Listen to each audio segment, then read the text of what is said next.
Failed charge stream. Gemma has thrown me right into the deep end and put me in charge this time, and I'm joined by Carwin for this round. 18. So right, should we? We've got two cool matchups. We do this round. Yep. We've got on one table we have got Nighthaunt versus Beasts of Chaos. Yep. Which should be cool. And on the other table we have we've got Ossiarch Bone Reapers matching up against Fyreslayers. Yep. Yeah, which is going to be really, really, really interesting, particularly given the fact that the OBR player played Fyreslayers in the first round and the Fyreslayers player played OBR in the first round. So they both know how to... They know each other's armies. Kind of handle each other, exactly. yeah. Although it's a very different matchup in this round in terms of particularly what the Fyreslayers is up versus the previous. So, yeah, in terms of the OBR mix. So, yeah, it's going to be interesting. Yeah, it should be good.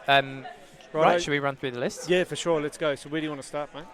Well, let's go for table one. It's not actually table one. It's too early at this stage to call that. But yeah, we have got Nicole Corneef with her Nighthaunt. So her list is it's the procession of the corpse rose apparently. Oh, so she has got Lady Alinda, who has got Soul Cage to try and make people fight last. She's got Reikenor the Grimhaler with Spirit Drain.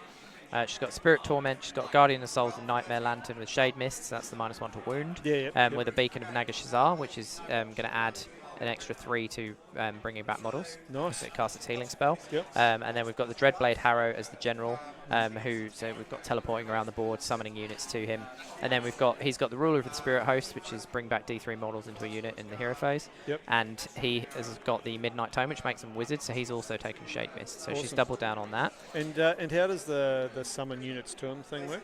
So basically at the start of the movement phase, he can teleport anywhere on the board 9 away. That's on his War Scroll. Yep. And then the Nighthaunt have a rule where the general can do a command ability, so it costs a CP. Yes. And then they can bring a unit from anywhere on the board to wholly within 12 of them, 9 away.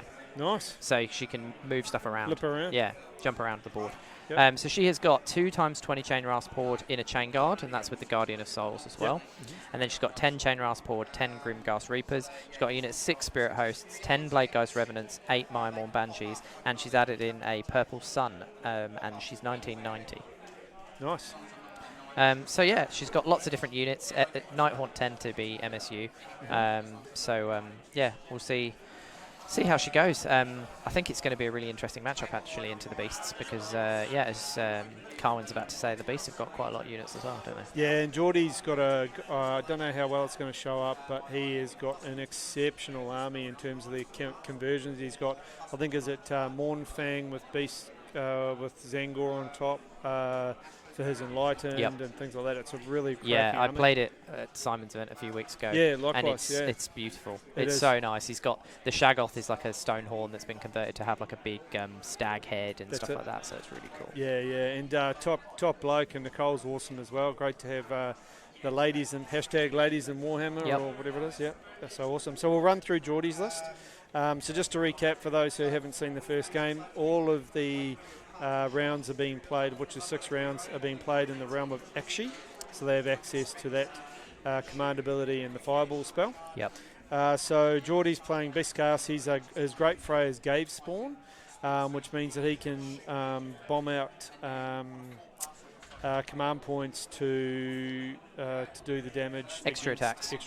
If I think he has to have the spawn nearby to proc that ability. Yep. But he can turn his heroes into spawn as well. Actually, I think we need to check with the tables because I think we've actually got KO starting up on there. So we've just got to check with Table Boss for a second. Hold on a second. We might have the armies around the wrong way. Yeah, I think potentially there's been a match. Yeah, we don't have Geordie. Have we got? Is it Geordie that's playing Nicole, or it looks like or Tim the KO, with his or is it Tim with his KO? Okay, so we've been given given the wrong information here. Okay, so bear with us while we do that. While we scramble madly to get the right arm. Okay, I'm just going to. You can go. Okay, if you want to go through the other table that we know is correct, the OBR and the Fyreslayers, and I will try and fiddle with the tables to get the other stuff right. No worries. We'll come back to table 1. That's the best. Living our best lives. Okay, so the armies that we've got facing off between the OBR and the Fyreslayers. We've got on the OBR is the usual being Mortis Praetorians, led by the illustrious Special K, Catacross. We've got a Mortizan Soul Mason, which is a good pick on the little man on the Bone Throne. And then we've got the Liege Cavalos, who has got the Artificer's Blade, which will probably go on his main weapon, which is a 3s and 3s, now going to be neg 3 rend damage 2, so he can actually do a little bit of work. And that's going to give the OBR 5, 6, 7, 8 relentless discipline points right from the word go. The Soul Mason's got the Drain Vitality spell, which allows it's reroll 6s to hit and reroll 6s to save if he gets that off. Of course, the Soul Mason's a 2-cast wizard as well, which is really cool. And he's got his base spell, which is allow reroll 1s within 24 inches. Then we've got 2 units of 5 Cavalos Death Riders. We've got 3 units of 10 Mortec Guard, all with blades, no spears. And then, 2 Mortec Crawlers. Woo! Providing a little bit of, which will provide that 36-inch range board control. The Fyreslayers player is going to have to be very careful about where he puts his heroes and go through, because they can be picked off as well. Then from the Fyreslayers list, we've got Hermdar. It's a very stock standard thing list that you tend to see from Fyreslayers nowadays. So you've got Hermdar, an Auric Runefather, who's the general with Warrior and Dominate, and the artifact is the Tyrant Slayer. The Rune Master, Auric Rune Master with a Prayer of Ash. Battlesmith, who's got the Nulcidian icon. And what is an Nulcidian icon? So that lets him ignore spells and endless spells on a 4-up. Cool. And what is a Tyrant Slayer and Warrior and Dominate? What are they for the command trait and artifact? Not 100% sure, to be honest. We're testing the Fyreslayer knowledge. Well, yeah. I don't really look at them too much. I think the Warrior and Dominate gives him like an after save. Okay. But we can double check. Yeah, we'll check on that stuff. And then we've got the Auric Rune Smiter on Magmadroth. The Magmadroth has got the Ashhorn Ancient trait and Prayer of Searing Heat. And then we've got the Auric Rune Smiter on foot with the Ember Storm Prayer. So there's going to be negs to hit and the Magmadroth is ignoring some rend.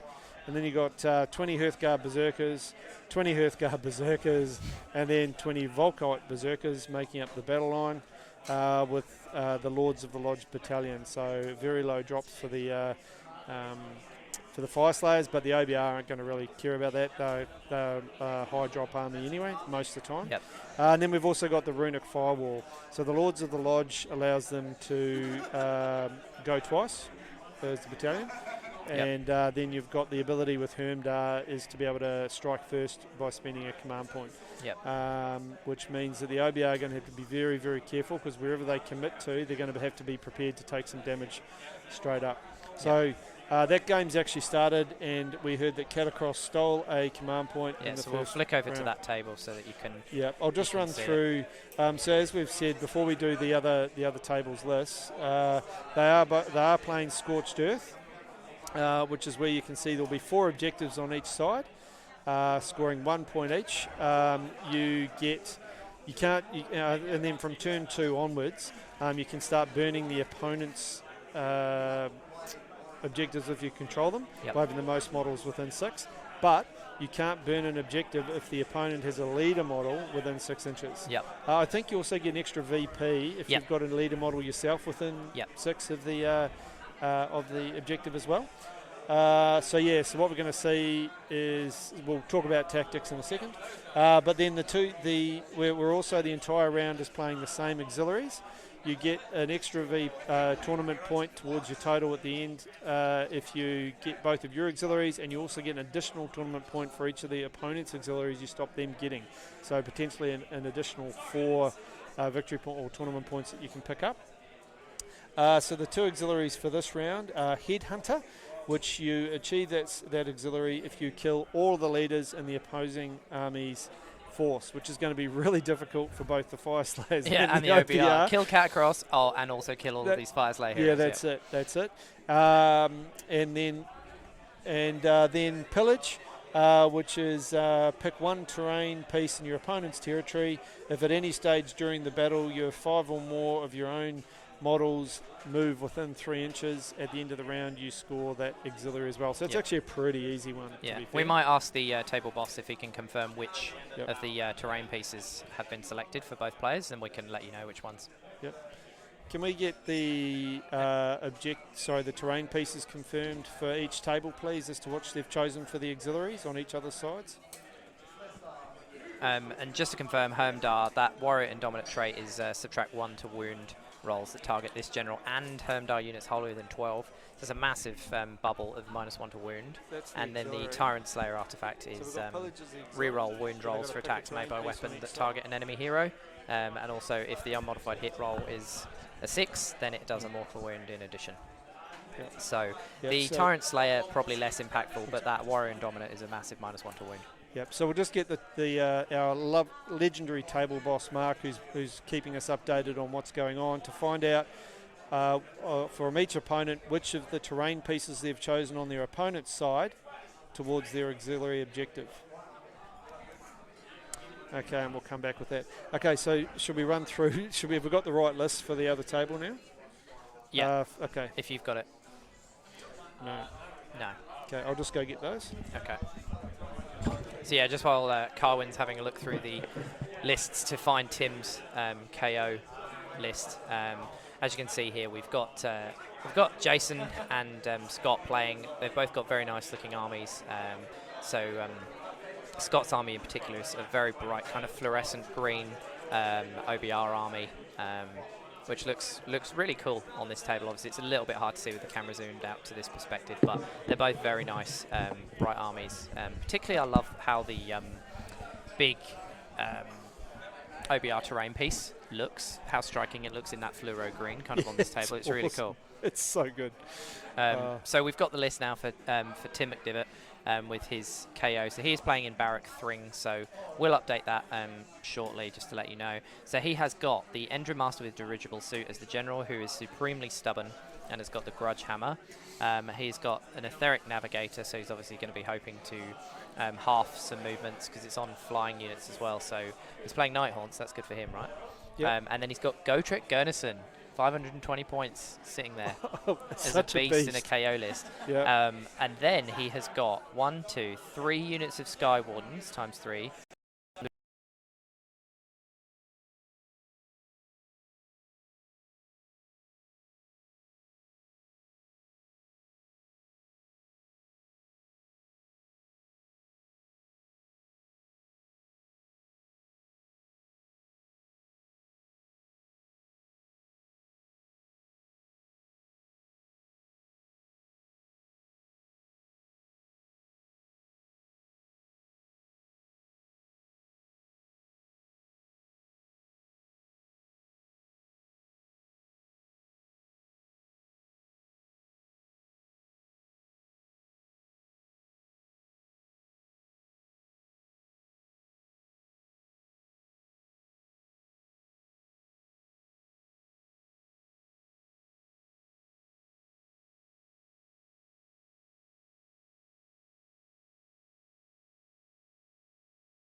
No, yep. we don't. Yep. Okay, Yep. so we're back on Okay, sound. we're back Thank on you, sound. chat. Thanks for that. Cheers. Don't know when we dropped out. No, we don't know when we dropped out, but we'll just reiterate, lots of mortal wounds coming from the KO, which is one of Nighthaunt's really big terrors.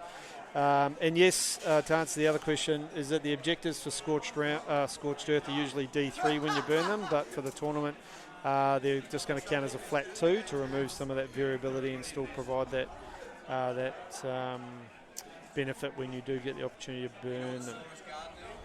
Yep, and just confirming, all of those Engine Riggers and Sky Wardens are Skyfarers, so they're all going to potentially be able to pile in and attack when they die as well. Yep. And yeah, against the Nighthaunt that normally shines by being MSU Yep. and being really fast and mobile around the table, it's going to be interesting to see how it handles also playing a fast mobile army around the table with all the Engine Riggers and Sky Wardens.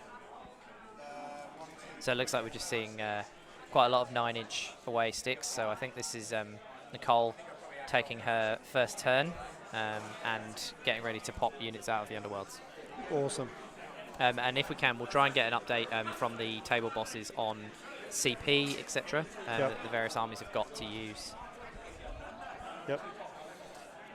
Okay, so we need to find out what the CPs are currently, the command points for each of the people taking their turn, and of course the OBR will have some relentless discipline points as well that we need to find out how much they are, so we'll get those from the table boss shortly.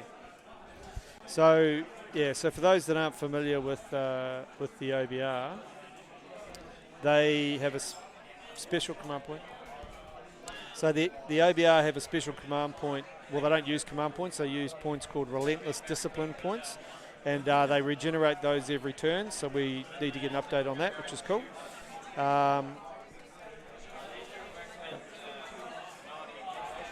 And yeah, it's going to be interesting with Catacross stealing some command points as well, which is going to be good. Okay. So we're currently sitting there having a look at this. So Nicole's moving up with the Nighthaunt, making sure she's, it looks like she's 9 inches outside of the KO. It's not surprising that KO player is given the Nighthaunt first turn, given that they can sit there. Whilst Nighthaunt's quite mobile, they can quite easily and cover some ground. The KO are a lot quicker, being able to just pretty much set up. Although actually with this, he doesn't have the ability to tack on to more than, he's only got one of his gun haulers that his Engine Riggers or Sky Wardens or whatever it is can attach to. Yeah, he's only got one that can use. He's got 3. They can all do it. They can all hitch a ride. All of the flying units can hitch a ride with them. So if they're in range, they'll all be able to hitch rides. Yeah, and, right. and teleport with those gun haulers. But to be honest, they're fast enough. Yep.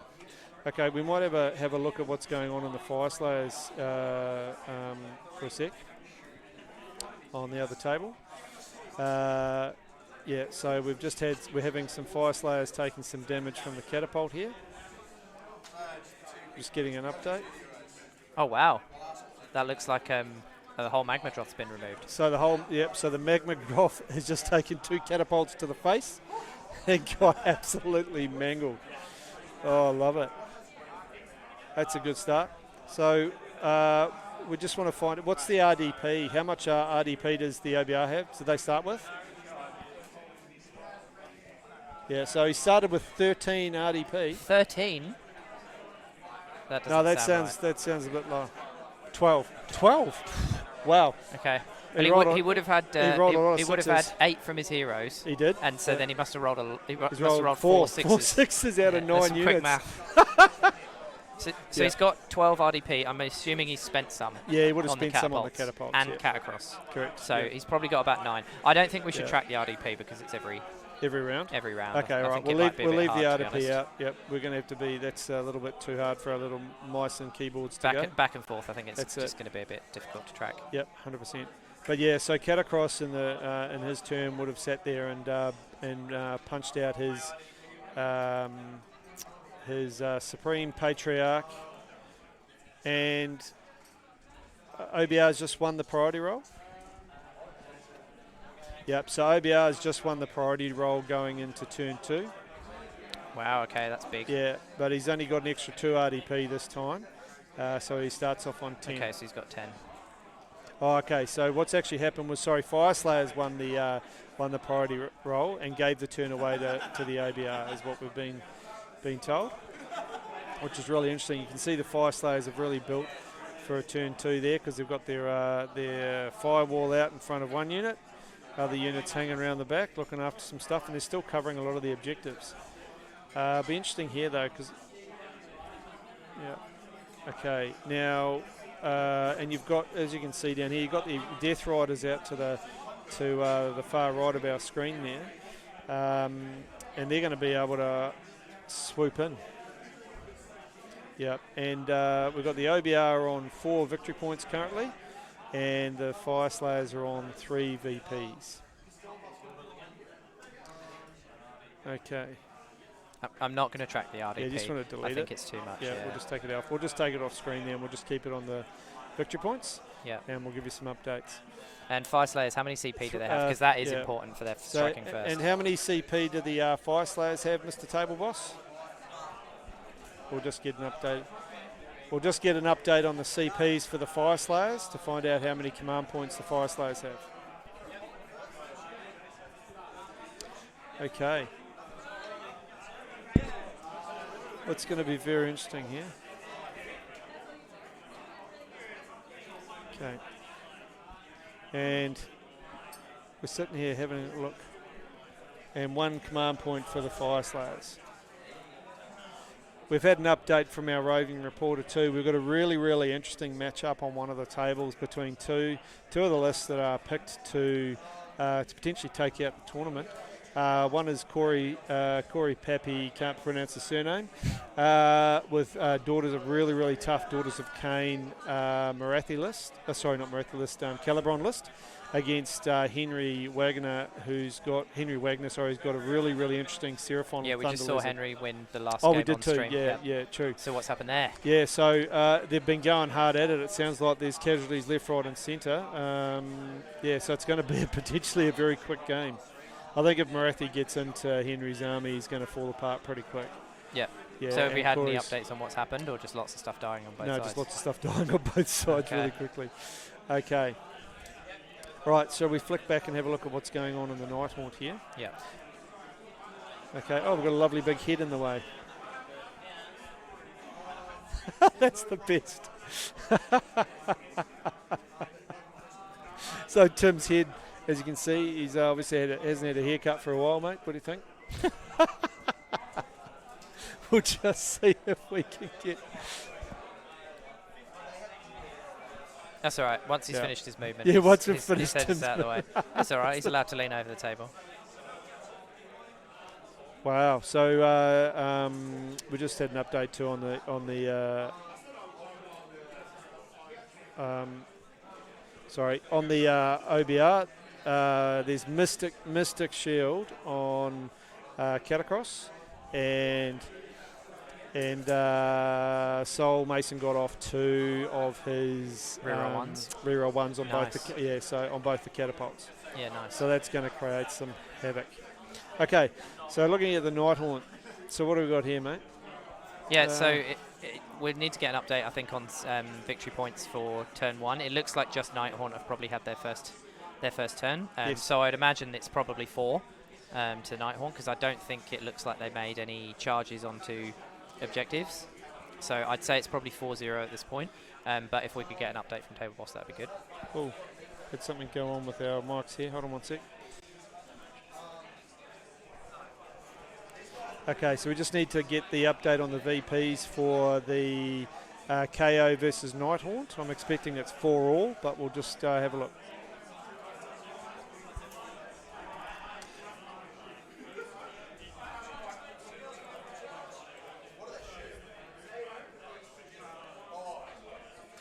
Okay, so just got an update from our rovers that Croak got on the Corey versus Henry Doc versus Seraphon game. The Croak got shot off by the Blood Sisters. Is it Bloodstalkers? Which are the shooty ones? Bloodstalkers. The Bloodstalkers on the first turn. Henry lost Croak turn 1. Wow. Cool. gone. That's a massive blow to the Seraphon. It's basically impossible to zone them out though, and Yep. so I think Corey, if he can go first, he wants to go first. Yeah, and he's and got that's low exactly drops. what they do. Yeah. You can teleport them, hero phase shoot, normal phase, like shooting phase shoot. I'd expect Croak to die, Yeah, and I'm shoot. assuming all the guard went along with him because he'd have been passing off wounds onto the guard. Saurus Guard. I actually don't think Actually, Henry he's has not got any no, he Saurus doesn't Guard, have does any he? Saurus Guard. Yeah, no, because he's got the 3x10 warriors. That's it. Yeah.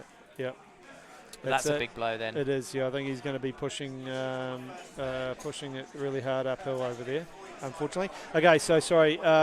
Nicole had her first turn and she was got 4 VPs, but Tim McD is having his first turn now. And I believe Tim's got 2 CPs. Tim's got 2 yeah, CPs. because he started off with a battalion and then he got an extra one. No, he doesn't Oh, I have a didn't have a battalion. battalion, so I was thinking about the so other he one. should have one. So just have 1 CP. Yeah. Okay. Can we see? I'm trying to make out where GoTrek is. Yeah, he's going to be hard to track. Track. Yeah, hard to 'Cause trek. You see? I see what you did there. Trekking across the table. I see what you did there. Yeah. So we just need to find out where GoTrek is on the table, so we can track the little And we'll ginger let nut you around know, the place. So we'll maybe get someone to stick a big finger over GoTrek for us. Whereas I reckon he might be there. I reckon that's GoTrek just there. Do you reckon? I think so. He's quite far forward though. There he is. There he is. Yeah, There's GoTrek. he is here. Thank you. Yeah, look at that. There's GoTrek. He's miles ahead. He's just gone. Raw. Run, son. Actually, I wonder whether he's able to get. No, because he can't be set up anywhere, can he? No, he hitch can't a ever ride. be set up again now. No, that's it. So we should probably have a little bit of the the chat. Yep. We need a Real GoTrek tracker. Thanks, Tomb King Tristan. Real live Warhammer with background chatter. Oh, loving it. Yep. So the Bone Reaper's on the other game, so we might just, while Tim's still doing some of his movement, just go back to the other table. Thank you. So they've been moving they used some RDP to move the catapults. Okay. So when you use that, obviously they can move 7, which is actually pretty decent for a massive lumbering war machine to get them in range, apparently. So, or to increase his board presence. So it is those 2 crawlers. Oh, here we go. So you can see the Death Riders there. Actually, we need to move it over. It's not on the. It hasn't gone onto the stream. Is that table 1? Just click on the. No, that's behind. Remember. Oh, is it? Yeah, this is what's showing. Okay, cool. Oh, there we go. You're too keen, Cohen. You're too keen. Yep. So the We've got some catapults. Death Riders that So have the gone up here. catapults have used 2. Yeah. So 2 of the special shots have then been used to split that unit of Volkite Berserkers, which will come up soon. Just over here. Yep, just in there. To remove half of that unit. Wow. Wolfsky gone. Amazing. It is. So Haven't seen those that's once special per shots game. used. That's very, done. That's once per game. Yeah. Yeah, I mean, Yeah. that's the perfect, like, he saw an opportunity there. The Yep. unit was strung out a bit too much. Yep. Split it in half. Perfect. Like, that's it. so many wounds just gone. Yep. That's And all it. he had to do is roll, what, 2 ups? Pretty much. Well, No, 3 up. no, it's 2d. Yeah, you can't it's fail, 2d6. really. Yeah. It's 2. No, it he's would've got to been roll over. -3, So yeah. he's got to He'd roll have a been rolling 3 plus. 5s, He's got to I roll think, because they're 2 wounds. 2 wins each, 5s. Yeah, 4s. Yeah, so it's not No, a done 5s. deal, but still, that's interesting. Because I normally run 1 catapult. I don't normally run 2, because I'm a harvester lover. Yeah. And so I've never used those special shots ever. I don't think I've used them in a year of playing OBR. Okay, so what we've got here is those Death Riders on the far right. That's why I was interested that that Jason won and gave away the turn, because it just meant those Death Riders could zoom up the field and nick those VPs. Yeah. Well, obviously, I think Jason's gone first to get board presence, put up his runic firewall, because he obviously didn't want he's clearly got a cluster of heroes over here. Yep. He obviously was thinking, I'm going to go first, pop up my runic firewall so that the catapults can't shoot me. Yep. And then maybe what he was thinking is, I'm going to get the OBR's double turn out of the way. early. Yep. And let's just see, because he was thinking, I shouldn't take my objectives maybe this turn and burn them. Yeah. Well, but he surely he but might maybe not he have will seen, now. or he might not have seen the Death Riders being able to rip up the sideline there. And Yeah, grab they're that. so fast, right? Yeah. Because you just spend a point, they can move 15, still charge. That's they're really fast. Yep. And in this case, he could have run him as well, because they're not going to go into combat with anything. Yeah, they're not going to want to charge, are they? No. So he's not going to outnumber. He won't outnumber on those objectives. Interestingly, it looks like 2 of the objectives have already disappeared. Yes. So 2 of them potentially have been burnt already, which you can't burn until turn 2. So I'm not quite sure what's happened there. So we might just get the table boss to check there. But Yep. Okay. So we'll just okay. So what we'll do is we'll just get an update on what the OBR VPs are, and because it looks as though they've actually burnt 2 objectives of the Fyreslayers, and we'll just flip back to the Nighthaunt for a second. Because on the Nighthaunt, so on the Nighthaunt, the Lady Linda is getting absolutely targeted by the gun haulers and some of the is it Sky Wardens or the Balloon Boys? Yeah, Sky ones. To get them absolutely nuked. Well, she's such a threat to them, right? Because she's got her bravery-based scream to do mortal wounds, which is in an AoE. So MSU is going to hate that, and especially stuff like KO that's got good armor saves but no mortal wound save. If they leave a Linda alive, she could really hurt them quickly. So I'm not overly surprised with Tim's targeting there, to be honest. Yep. And just going back to that, yes, the OBR did manage to burn 2 objectives in turn 2, and they're on 12. So we've already moved on to turn 2 for the Fyreslayers. So they're roaring through this game. They are, yeah. So you've got the OBR sitting on 12 VPs at the start of turn 2. So Jason might be ruining his decision. 12 VPs. 12 victory points. So they scored 4, and then they've scored another 4 plus. Correct. 4 for burning. Yeah, wow. Yep. Okay. Yep. Yeah, That's Jason's definitely going to be on the back foot here then. Yep. Indeed. Interesting stuff. Okay, we've had another update from the Seraphon game. They're keeping quite a tight watch on this because they are 2 very, very, very good players, of which, as we said, both of them were picked to do very well. Corey came second in the tournament that he played in just prior to Christmas. Who beat him, Cohen? Oh, no, some lucky as OBR player. Yeah. I put my lucky jandals on that day. I had a really good time. Yeah. But no, so Corey is a really good player. He won a lot of tournaments in 18-19 prior to COVID as well, with Skaven list predominantly. Really kicking goals there. But yes, so what's happened is Marathi has managed to charge into the 2 Bastillodons. Oh, wow. Tag them in combat, which also means so not only has she managed to tag the Bastillodons, it means that they can only shoot her, and Marathi can only take 3 wounds a turn. Yeah. And she's probably one of the few models in the Daughters of Cain army that can probably take the Bastillodons, given that she's got quite high rend as well. That's massive. Yeah, huge. So Henry's under massive He's lost pressure. Croak and he's lost both his Basties, so he's basically got no damage output. That's absolutely huge. Okay. I mean, if Corey's still got his big unit of snakes untouched, and Henry's lost Croak, and both his Bastillodons are tied down by Marathi, Henry's got no damage output. It's game over pretty much. Yeah. Yeah, it's I think that's pretty done and dusted, yeah. Yeah, the only thing he's really going to be playing for is objectives. Okay, so what we found out was that in the Nighthaunt game, is that the gun haulers also took out seven chain rasps, and Lady Alinda's dead. And is Lady Alinda dead? No. Okay, so she just took a bit of a hammering. She's still alive. And she's taken 5 wounds, but the KO have got 4 victory points in their turn.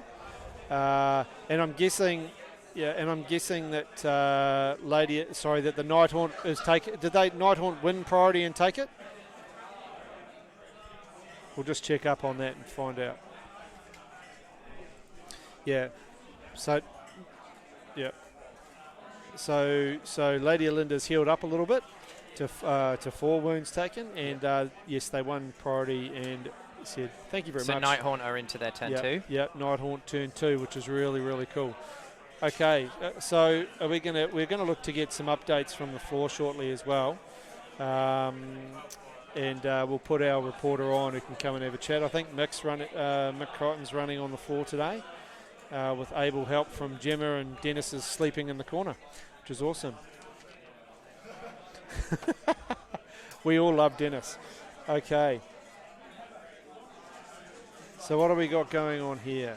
Well, so in the Fyreslayer game, as we're moving over, Jason's brought up his Rune Smiter in the other unit of 20 half guard onto a back objective, it looks like. So he still does have threats up his sleeve. So we can't count him out just yet, even though OBR have got off to a strong start. Yeah. So that was from the mining. The Rune Smiter, his tunneling ability. Yeah, yes. Sorry, yep. So the Rune Smiter is a tunneling ability. So Jason's now brought on another unit from off the board, tunneled up onto the board to create some pressure on the OBR. So, and the thing is, with the Fyreslayers, they've got a lot of wounds. They're very hard to shift. They get benefits around the objectives as well. So it is certainly... So that's this big unit here. Yeah, that big unit there, yep. So, and so they're going to take that objective, burn it, and then...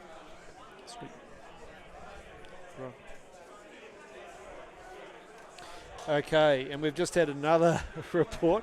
We've got Sons of Behemoth. Okay, so we've got Sons of Behemoth, which has got 2 Mega Gargants, a unit of 3 Little Gargants, and then 3 Little Gargants in individual units, I think. Really, really pretty army using the Mantic miniatures as well, painted up like Frost Giants from like D&D style. Oh, nice.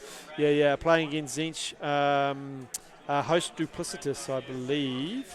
So no retreating. So no retreating, yeah, with Archaon, so... Yeah. And... Yep, and we've had the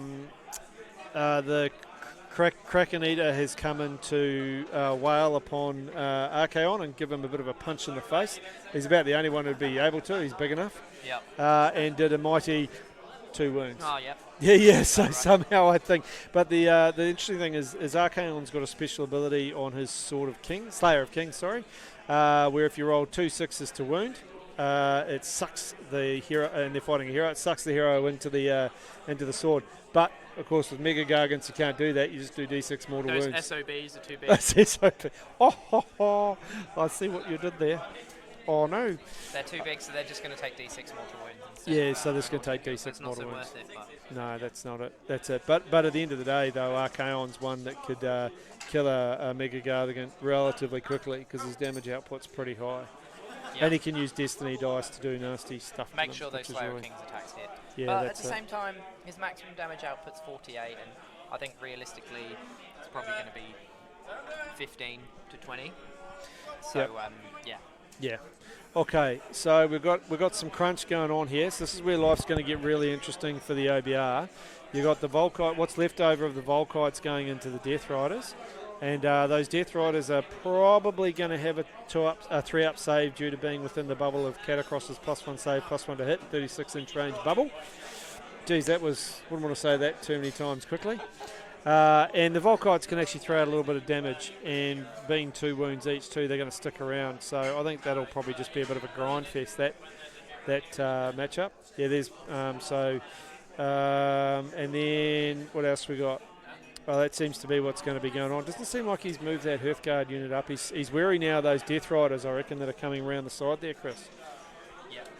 I think he's just trying to keep bodies on that objective and keep his heroes behind that runic firewall. So he's got one that he can hold on to and make sure it doesn't get burned. Because now Jason's got to make sure he doesn't lose any more objectives. Yeah. So I think maybe what he's thinking is if I can get that big block of Hearthguard in that's just tunneled up. Yep. Burn some of Scott's objectives and then put pressure and lock those crawlers down. Yeah. Then he's got to hope that if he just holds his other 2 and that block of 20 does all the rest of the work for him. Yeah. And then we've got, I think it's a Soul Mason. Yeah, so just down in the bottom bottom right of our screen there. I love how it's doing the double. Yeah. Don't know why it's doing the double loop. You can see the Soul Mason there is the one that's been zoning out that objective, which is really, really good placement from Scott as well. Because if he loses and it also stops the half guard being able to run straight through, although a double turn could be a bit interesting. But they obviously didn't make a charge because they didn't get in there. Yeah, that's the thing. I think where they were able to pop up, Yep. they've been able to pop up more models in range. So they're going to take the objective, but without making the charge, Yep. there's a leader within 6, so we can't burn it. Oh, yeah, that's correct. Yeah, good point. Yeah, they really need to get that charge in and nuke that little Soul Mason. So really good placement from Scott to keep him out there. Yeah.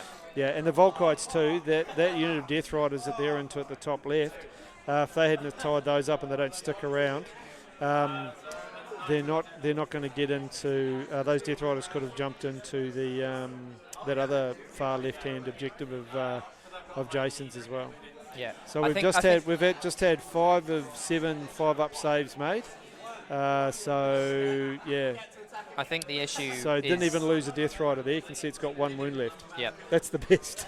I think the issue here, though, is all of Scott's fast-moving units are just 5 models.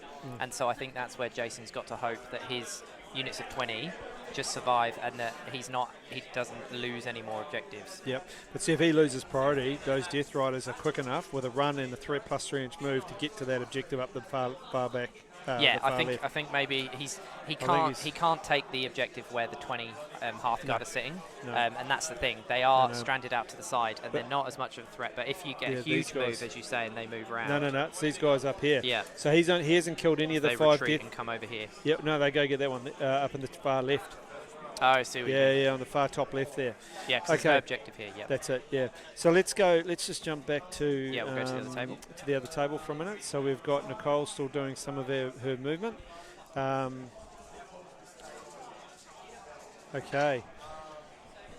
So what we might do is get an update from the table boss on Nicole's hero phase and see what she got up to during her hero phase. A little bit of repeating myself just to make sure that our table bosses know what we're asking them to do, which is awesome. So yeah, this is a really interesting table to watch. It's the MSU nature of both these armies. Yep. There are units everywhere. It looks like Nicole's playing pretty aggressively with her unit of 6 Spirit Hosts to put pressure onto Tim's objective. They've come in over here. Yep. And obviously they're near Tim's objective, so hopefully, I don't know if they need a charge to outnumber. It's hard to see how many models are within range of 6. There's going to be so many 9-inch sticks on this board. Whenever Tim wants to teleport those gun haulers, Nicole popping up for her charges. I think most of her units look to be on the table, though after her second turn now, so she's probably not got too many kind of ambushing units, and she's going to have to keep defending against Tim. Although she's got all of her army flies, so once she starts getting into those gun haulers, they're going to lose the ability to fly high, I think, because they can't disengage from flying units. Yeah. So we've got Nicole has had a fairly active hero phase, so we've just got to get that repeated to us from the table boss. Okay, so we'll just get another update, from the table boss on Nicole's hero phase. So it looks like she's just moved Alinda up on the left. Yep. She's keeping her in range of those Maimorn Banshees, it looks like. Alinda got healed, grief-stricken on the balloon boys that she's next to. And RK bolted them as well for some damage. Nice. And then it looks like she's going to be getting some stuck into them. It looks like she's maybe just opted to do a run roll there on her movement to maybe get in range for her scream, because it's not a shooting attack. I think she can. I think she can do it without whilst running.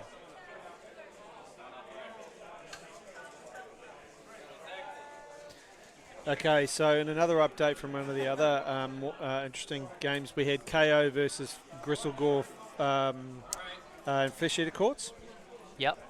And the KO got the double turn against the Gristlegore. Actually, I think he's playing against the Blisterskin army. Okay. Yeah. And there's not a lot left. Yeah, that doesn't surprise me. If KO double turn Flesh Eaters. Yep. Yeah. It's nasty. Yep. Okay. Okay, so what happened? What's if we just scoot back to the to table 1 for a second? Yep. Yep. So, sorry, onto table Onto 2. table Sorry, two, my yep. apologies. We've got the Fyreslayers have scored another 2 VPs, so they're only on 5 to 12, and unfortunately for them, Scott and the OBR won the turn. So priority roll. Yeah. So we're into Mortis Praetorians turn 3. Yeah. So I think it's going to be pretty much game over. And if you just have a look there too, you can see that the Death Riders have murdered a whole bunch of Volkite Berserkers. So not only can they easily retreat, but yeah. How many? Actually Do we know how many points the Fyreslayers got in their second turn? 2. They got 2. Okay. Yeah, so they're only on 5. So you got those Death Riders there that have murdered a whole bunch of Volkites. They could retreat and just take that that objective in the far left there, top far left, which is yeah. I think Fyreslayers are really, really up against it here. Not a lot left, and the VPs are just cranking up and cranking up and cranking up. Now Scott's a really good player But too. you say the Fyreslayers haven't got a lot left. They've still got this full block of 20. The only issue is I think he's going to go too far behind on points for these That's what I mean. to do their job. Yeah. Because they can start sweeping in. The top unit up there of 20 that's protecting that objective, they can't really go too far. They could maybe stretch out and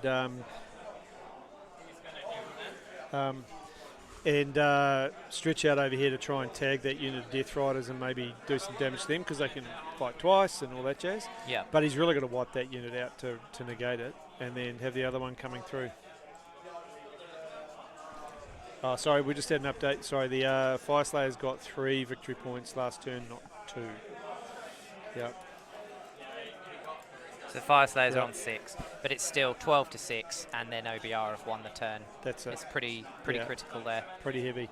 So we might look to see if we can get our roving reporter to come in and give us a bit of a general rundown on what's been going on some of the other games. We did hear too that James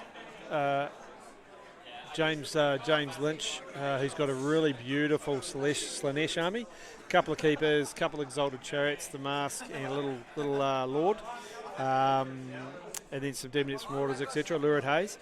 He got into Croak in turn 2 and destroyed Croak in a game of Seraphon against Slanesh. So he's got the leg up on that game at the moment, which is going to be interesting. Okay, so do we want to go now? If we just jump back to the Nighthaunt game for a second. So in the Nighthaunt, okay, looks like the Nighthaunt have done a bit of work. Lady Alinda up the top left there, she's taken out some of those. Is it the Sky Wardens or the Engine Riggers? I think from our view, it's going to be impossible to tell. Yeah. So that was actually the Banshees in front of Lady Alinda that were up here have made a 10-inch charge, into the gun hauler and just can't see what the gun hauler and engine riggers or something. I think, yeah, Wardens up there. So 10-inch charge course with Nighthaunt unmodified means you get to go straight away in the charge phase. Yep. Without any smashing back. Yeah, and Mr. John Stark in the chat, yes, they could fly away, and they can still fly high away from flying units using the disengage rules, but it would mean they wouldn't be able to shoot at least.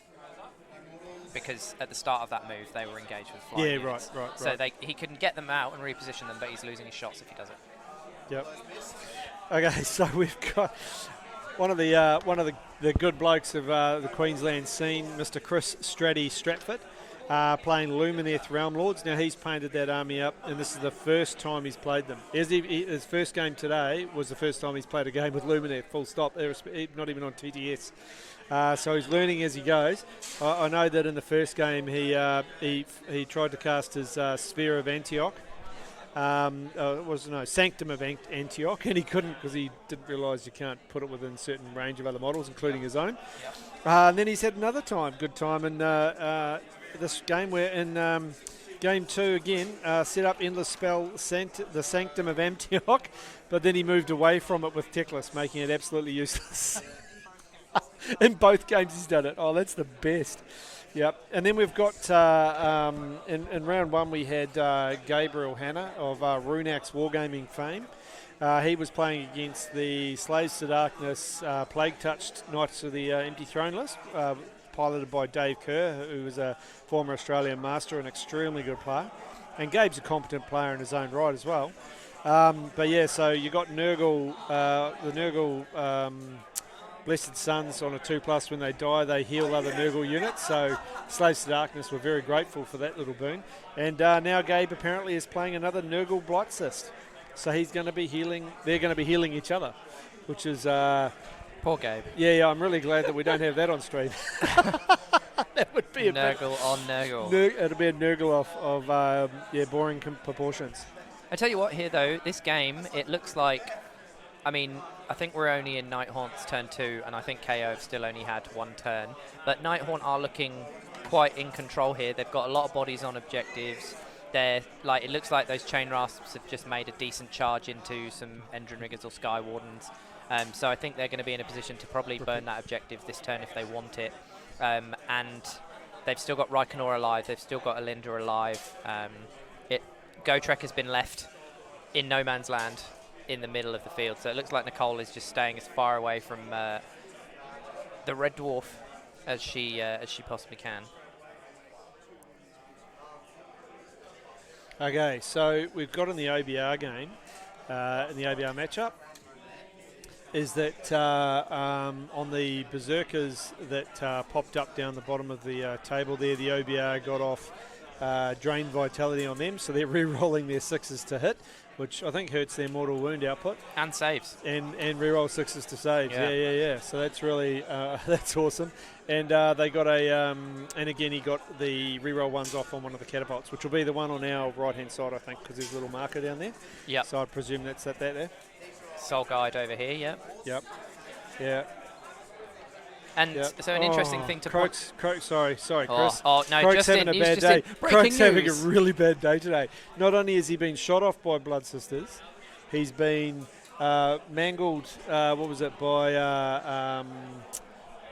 what was the other update that we had before about it? One of the other Croak players getting his Croak smashed. Oh, that's right, James Lynch. Yeah, Lynchy killed Croak and Slanesh. And now we've had another Croak that's just been eaten by a Terrorgeist. Wow. So what we're saying is 3 Croaks have croaked it. Ha! You're just on fire. Thank you, Dad. I'm here all day. I would say I'm here all week, but I'm here all day. Crab. I did promise the listeners that during Game 1 they've got 3 games of puns coming at them. So that's the best. And we're all not sad at all that Croak's getting smashed because he is top of the meta. Yeah. Okay, and we've also got another thing where we had a really, really lovely painted black coach that Stavros has got in his Nighthaunt list. Got absolutely smashed by a mega boss on Maw-Crusher, turn 1, smashed off the table, gone. Good night, black coach, which punches a bit of hole in his ability to put some damage on the table. Well, I mean, the Black Coach, he's a huge support piece for Nighthaunt, usually bringing back Spirit Hosts and things like that. So that's a big loss turn 1. That Maw-Crusher's got to be happy about that. Yep, that's it. Okay, so we'll quickly have a bit of an update on the Fyreslayers game here, and then we might shift back to the Nighthaunt. Yep. An interesting thing as well to point out at the moment, it looks like the OBR are controlling this game, and it looks like the Nighthaunt are controlling the other game. So both of those players are actually a couple. So Nicole and Scott are actually a couple, so they're both here playing on stream. Both looks like at the moment they're winning their games, and that's pretty cool. Those who Warhammer together stay together.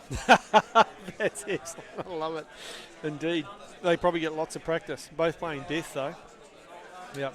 So apparently the Kraken Eater on one of the other tables is doing some work as well, so we're just going to find out who he is stomping into the ground. I don't know, does he have the iron skin shoes on or whatever they are? I don't know, we'll have to find that out, but we'll see where that's at. Interestingly, in this game with the Fyreslayers, it looks like the Death Riders have decided to come down, and maybe, I'm not sure, are they just trying to create a screen to zone out that Fyreslayer charge maybe from getting to the Soul Mason and just hope that they that they can't burn it even if they're allowed the points? Yeah, that's it. It's a really good move there. I'm not sure. I think he might have just given him the ability with that charge to pile in. Because remember, the ability to go twice lets them pile in twice. So piling in is actually a key way that the Fyreslayers gain movement. Yeah, with that 3 inches twice, they could potentially, if we look at it, we might see this block of Fyreslayers over here. We might see these guys make the charge and then use pile-ins to get this Soul Mason and then be able to burn the objective and gain movement and then start sweeping across this way. Yep. Yeah, so we're still waiting for an update on the Kraken Eater versus Archaon matchup. Yep, we're just getting this. They did 15 wounds to Archaon. And Archaon did 2 back. Ouch. Wow, and Archaon's now been stomped into the ground. Yep. So, wow, there we go. So, Sons of Behemoth. So we know who wins between a Kraken Eater and Archaon. That's it, that's it, that's it. Wow. Oh, and he spent all his Destiny dice to get there too. Oh, that's no good. Okay, so what we found out too is that the catapult actually bombed one of the rune smiters up by the Hearthguard there, so it's toast. Okay. Yep, so he's extending some presence. And you can see here too, the Death Riders on the left-hand side also retreated from those last 2 Volkite to go out there and snaffle that objective, which is what we thought might be happening. As we're expecting. Yeah, and yes, Toriel Black, yes, the Kraken Eater has won. Smash, smash, smash. Yeah. It looks like, obviously, OBR, maybe I was a bit preemptive in those arrows because I think we're about to see the OBR have actually had their shooting phase and also just killed quite a few more of those Hearthguard. So the OBR shooting, I think, is doing pretty well. Yeah. It's killed a bunch more of these Hearthguards. So I think they've disappeared. So he's whittling away the threats that remain. Yeah. We both know how swingy those catapults can be, though. So maybe Scott's actually shooting all his bullets too early in the tournament. They might come back to bottom. So should we skip back to the Nighthaunt game? Yeah, let's go and have a look there. Okay, let's have a bit of a look at what's going on here. So you've got the Nighthaunt continuing to be aggressive. It looks like they're probably getting bogged down in a few charges here because the table doesn't look like it's moved too much since we last saw it, to be honest. I think they're probably just resolving some combats. Alinda and the Banshees are still in the same place. The Chain Rasp that we just saw make the charge onto that objective still seem to be there. So it looks to me like the 2 units of 20 Chain Rasps have come in and just basically come in over here. And also come in over here to try and bog down these objectives and take it. The 6 Spirit Hosts, I'm not sure if they're claiming this top right objective versus the 3 Sky Wardens, but they're still sitting there as a threat. And we've still got, I think this is 10 Bladegeist Revenants here with Reikenor, and then we've still got some Chain Rasps, and Alinda's still alive over here. So Nicole's still got threat pieces. She's got lots of bodies down. I'd say she looks like she's in a strong position here, controlling the objectives. So. And then we've got Gotrek sitting out in the middle of nowhere. Yeah. And this is really interesting too because she's absolutely ignored him and going around, which is what you kind of need to do with Gotrek, really. Yep. And running around the place. Running around the place doing everything other than worrying about him, which is really allowing some good board control and opponent control as well. So I don't really know where Gotrek's going to go. Yeah, I mean... I don't know. So my turn? I don't know where Gotrek's going to go. Trek. Oh, that's terrible. I imagine he's going to go here. Yeah. To start with. And then probably go here, maybe? Yeah, or maybe take on the guys down by Reikenor there with the big wings. Yeah. So we've just lost the chat, so I've just got to find out what's going on here. Okay, so I'll let you go for a sec, Chris, while I do some technical work. I'll try and do the updates I can, based on what we're seeing on the table. I don't have the table boss feed into my ear, so I'm with you guys. I'm seeing what you can see. It looks like we're back up here anyway. Yeah, it just doesn't seem to be... Potentially on the iPad. Just doesn't want to play. But that's fine. So yeah, what we're seeing still is Nighthaunt being very aggressive into the KO. I think just trying to lock them down. Even if they die, they're probably okay with that as long as they can get points. Tim doesn't have very many heroes. It'd be interesting to know where his heroes are in terms of which objectives are safe from being burnt. It looks to me like we've got a hero by this gun hauler over here. I think this is a hero. Obviously we know Gotrek is here, so then it's just where the other hero is. I imagine he's inside one of the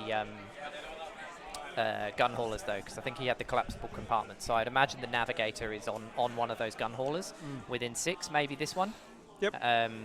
But yeah, if we can get an update from the table boss, that would be useful to just find out where those heroes are so we know which objectives can't be burnt. But in any case, I think Nicole is probably scoring this side of the board for now. Yep. So we just need to find out where the KO heroes are in relation to the objectives. So if we can just get one of the kind fingers to point, so we can identify those and understand how they're protecting the objectives. Okay, so we've got another update too. Clint Mallet, renowned Heralds of War podcaster, and playing OBR. So he's playing OBR and against Beasts of Chaos, and in his esteemed wisdom, he left a perfect gap for a Gorgon to ambush on in behind his Mortek guard and his back line. So there's a Gorgon creating havoc in the OBR back line. Like literally by the millimetre, apparently he left a big enough gap for the Gorgon to come on, which is cracking. Okay, so I think we're going to get someone to show us where the KO heroes are. Okay, so there's one there. There's one there, yep. And another one there. And Gotrek. Awesome, okay. Thanks guys. So actually Cheers. what we've got is the navigator was on one of the gun haulers, but he's actually sitting in this gun hauler. Yeah. So actually he's almost doubled down on this objective, which means that this objective, this objective, and this objective are all at risk for being burnt by Nicole. I don't think Nicole's got enough enough bodies on the left to take it, but I think she will be able to burn both of the right objectives this turn, and then she's free to then use those units to sweep across. And don't forget, she's got that Knight of Shrouds as her general. So when she wants those 6 Spirit Hosts, you might think, oh, they're too slow. But remember, the Harrow.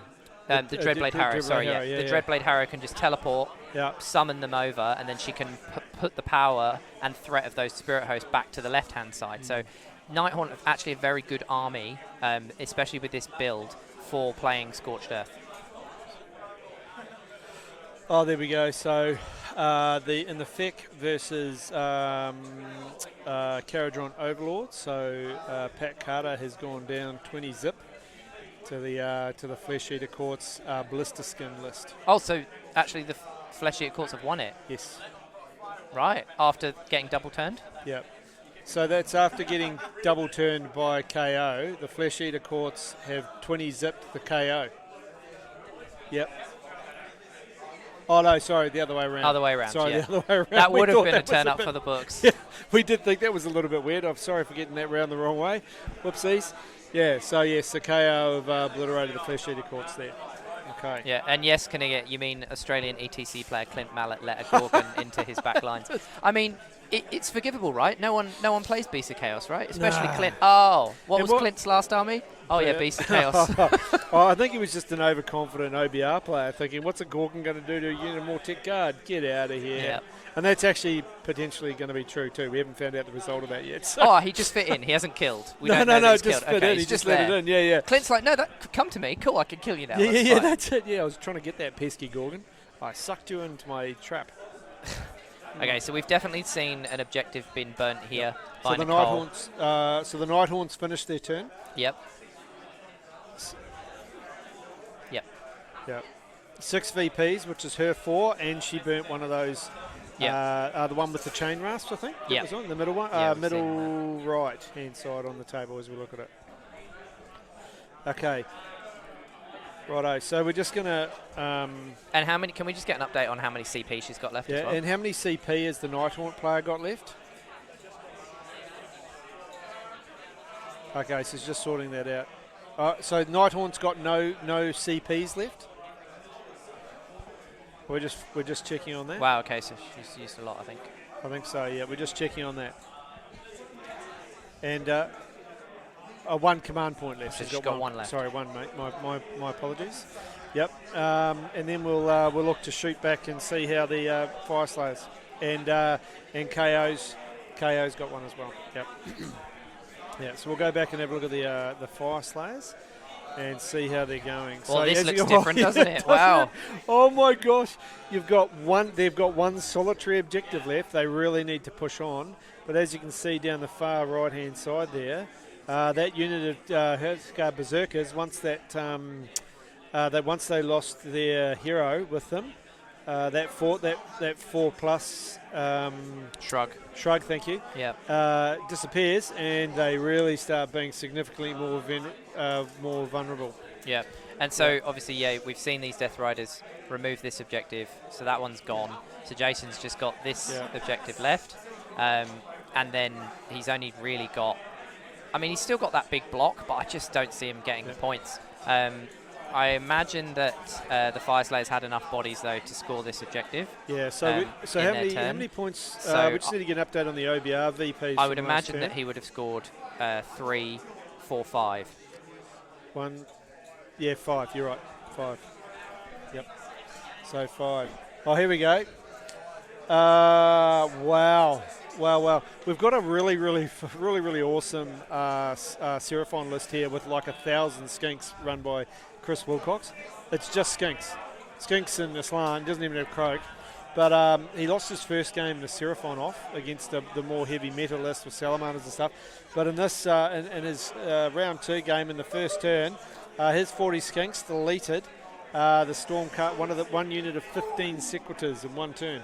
Nice. 30 wounds. That's it. Pew, pew, pew, pew, pew, pew. Yeah, pew, those pew. blowpipes. That's it. Yeah, insane. Okay, so this is going to be interesting to see. The Fyreslayers are in some serious trouble. So the Fyreslayers, obviously, now they're into their turn 3. They are, yep. And so we can imagine that they've got another CP. Yep. So Scott went in. Scott's looking very comfortable too. Look at him sitting in his chair, head up, just he's happy. Relaxed as. Yep. Yep. Yep. He's fully relaxed, bro. That's all good. So, and then you've got the Death Riders have obviously charged in after the Catapult's done some work as well on those bottom right-hand side Berserkers and done some damage. So they're that's pretty the thing, much... because those Fyreslayers actually, with the hero being gone, they wouldn't have been able to fight first or fight twice. Nope. So those Death Riders, I think he's only killed 2. And there's not very many Hearthguard left. No. I'm very surprised at how quickly that's turned around. Yeah.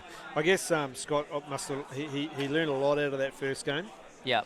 And then, and of course his list too, though, is very different compared to Clint's list. It's got a lot more redundancy in it, a lot more battle line, the 2 crawlers instead of 1.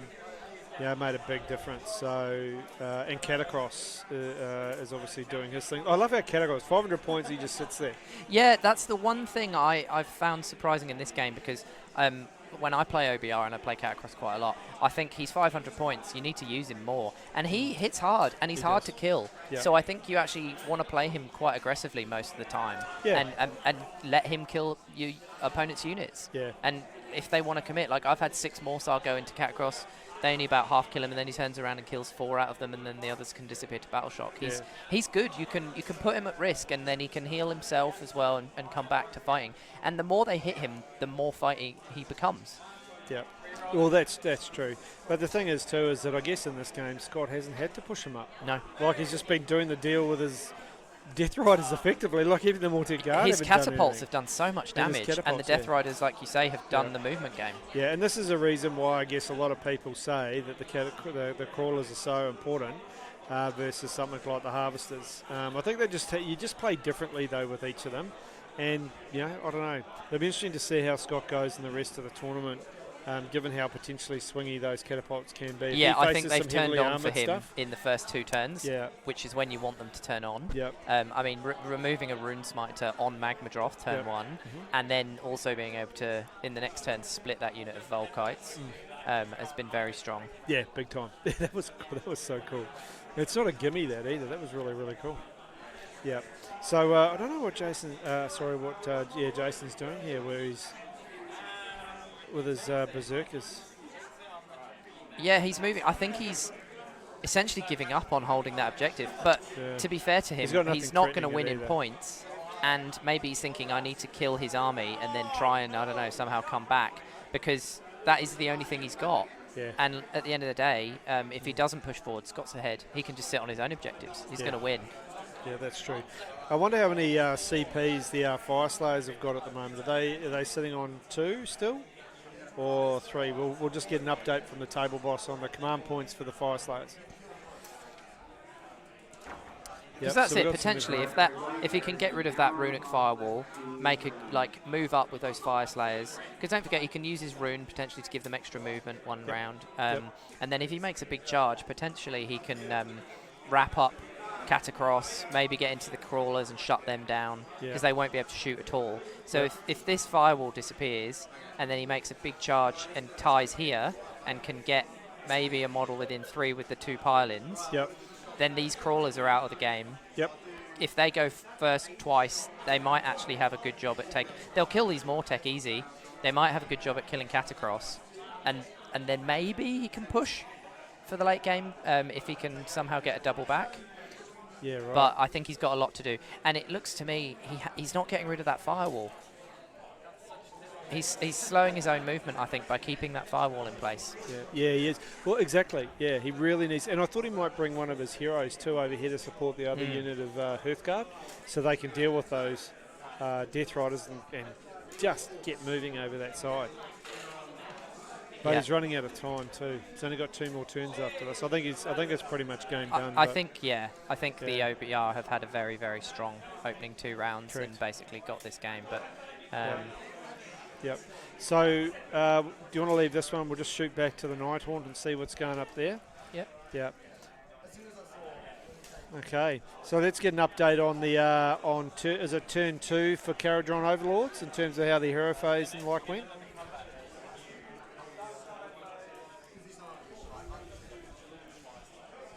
So is this KO turn 2 or Nighthaunt turn 3? Sorry, repeat that for us, mate, please. Yeah, KO turn 2 shooting phase. Yeah. I thought we might have been one behind there. Yeah, I think this Nighthaunt KO game is going to take a bit longer than the Fyreslayers OBR game. So but that's good. They've still got 87 minutes left in the round, so they're doing fine for time. That's it. Going really quickly. It's awesome. Yeah. Now I just wonder, Dave Kerr with his Knights of the Empty Throne. We might just see if we can get an update from the roving reporter as to as to how his game went for round 2 there.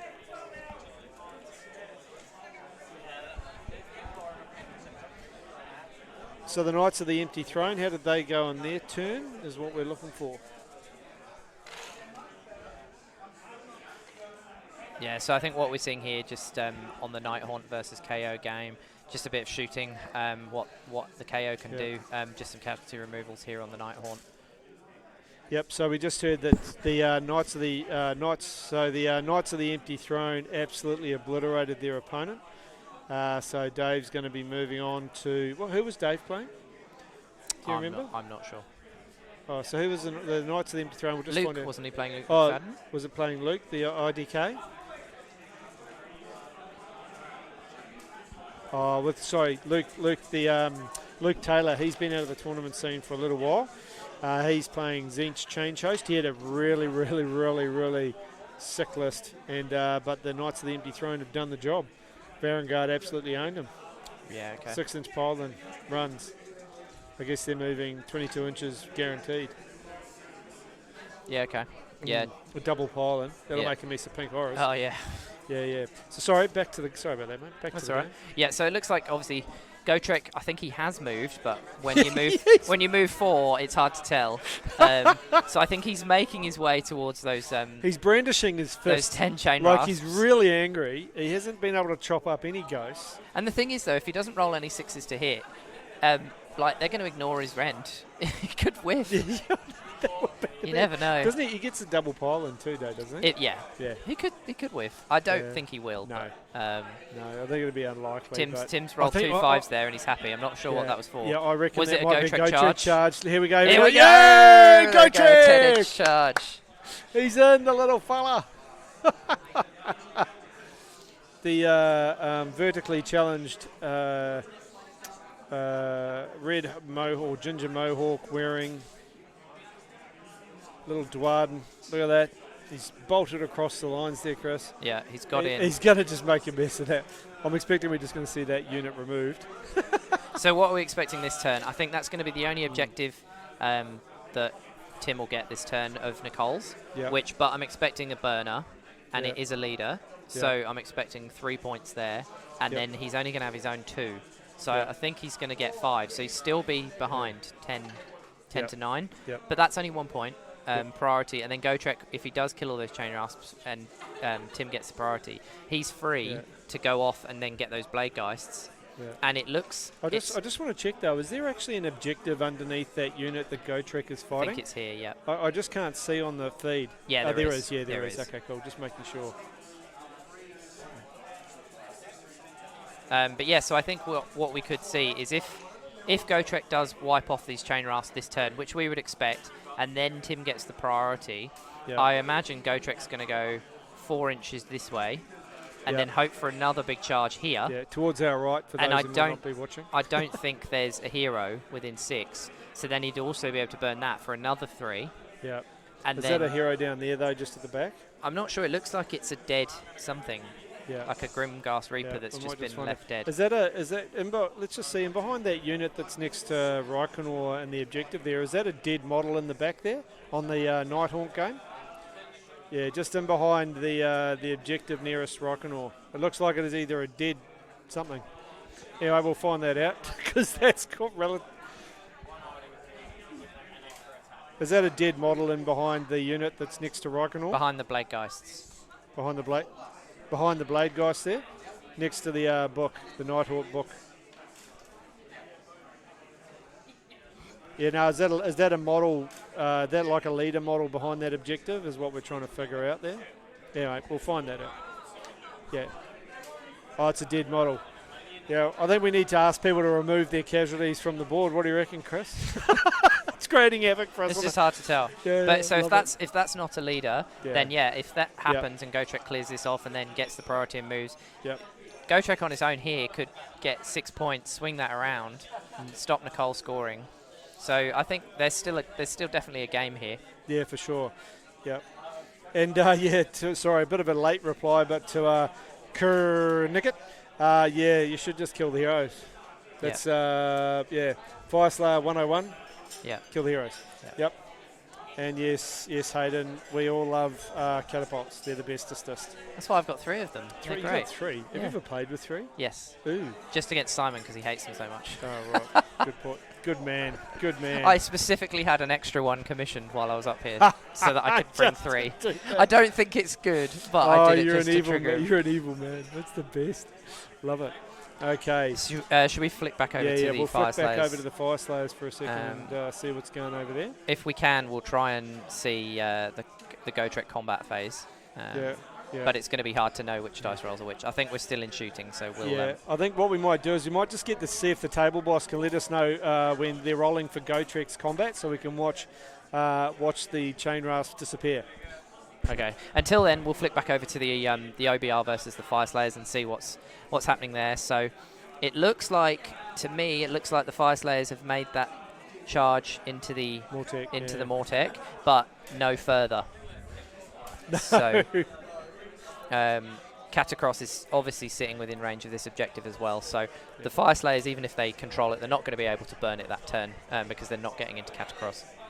So I just think it's going to be such a struggle at this point for the Fyreslayers to try and push it back with what they've got left. Yep. And if we look at the auxiliaries, so the Fyreslayers hasn't been able to get the auxiliary for the terrain piece, but the OBR have. So they've managed to get so far one of the auxiliaries. Yep. And I don't see the Fyreslayers getting their. I don't think they're going to kill Catacross. Well, no. No. Or this Soul Mason that's still alive. For the Headhunter. The Headhunter. One. Yeah, no. So it's just maybe that's why Jason's left the firewall up. Maybe he's hoping he can just keep the heroes behind it alive so he doesn't lose that secondary. Yeah, true. Yep. Yeah, yep. And then likewise in the OBR game, in the Nighthaunt game, it looks like some of those, like Reichenor's sitting pretty at the moment, not doing anything, so he's not really at threat. But it depends, because all of a sudden he can have a whole bunch of boats pop up next to him and make his day really, really bad. Yep. Yep.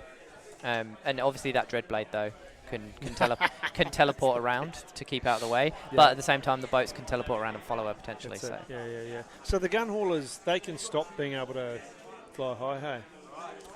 Or do they have a... No, they don't bracket. I think they can always do it. Can always do it. But if Nicole's locking them down with flying units, they can still fly high, but they won't be able to shoot if they disengage. Okay, so we've just heard that Alinda, the Lady Alinda has just said no thank you to a unit of balloon boys and turned them into a fine mist. Yep, love it. It's awesome. I've always thought of her as being a really, really weak piece. Like, can do some good stuff, but just super easy to generally get rid of, and yet she's been creating havoc. Yeah, I think Alinda's super strong, but there is that issue of 7 wounds. 4 up save Ethereal's like fine, yeah, but smaller wounds. Yeah. Like for most heroes, you'd be like, okay, 7 wounds, 4 up, 6 up. That's not bad, but she is like 200 points. But I think with the Dolorous Guard battalion potentially is brought in to keep her alive. That's when you can get some real play out of her. Yeah, cool. And we've just heard that Tristan from the first game on stream, the 20 Blight King list is just... in one unit. In one unit, yeah. The 45 Blight King list. Yeah, 45, 21 unit. It's just obliterated Stormcast. Yep. Yeah. So he's come back onto the ball, because that's really interesting for the tournament as a whole. Like in a 6-game tournament, losing your first game or losing any round doesn't necessarily preclude you from winning. No. I mean, particularly not with four auxiliary points up for grabs as well. Well, I mean, especially from podiuming, right? Yep. I think in the 6-game tournament, there's going to be one person that wins.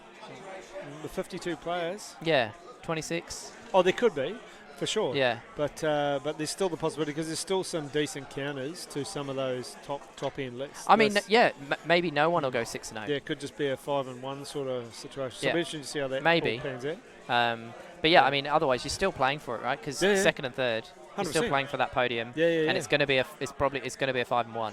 Yeah, and with us being fortunate to be in a good space from a COVID perspective, it's likely that there's going to be some form of Masters opportunity this year, maybe as well. So there's points for that up for grabs as well. Yeah, I mean, I've forgotten all about submitting results for Masters, to be honest. I think we still need to make a decision on when that would happen. I don't know what's going on. Because the date as well was moved to mid-year instead of December, and so with COVID, we'll see. I don't know if there's been enough events happening between last time and this time. Yeah, for it to count. That's right. But yeah, that's a discussion for another time. Yeah. But yeah, so we're still waiting on this combat phase for GoTrek into 10 chain rafts. That's it. We're just waiting for it. Oh, here we go. Here we go. We've seen. Oh, okay. So the chain rafts are piling in first. I guess if there is one thing you want to kill GoTrek, it's weight of dice. How good will that be? So if chain rafts can get all around him, and actually, Nicole would roll very, very well to kill him this turn with his 8 wounds, 4 up with a 3 up. Yeah.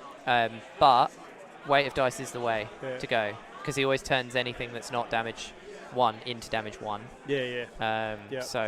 So yeah, lots of damage 1 attacks is a good way to which make is generally what Nighthaunt has. Yeah.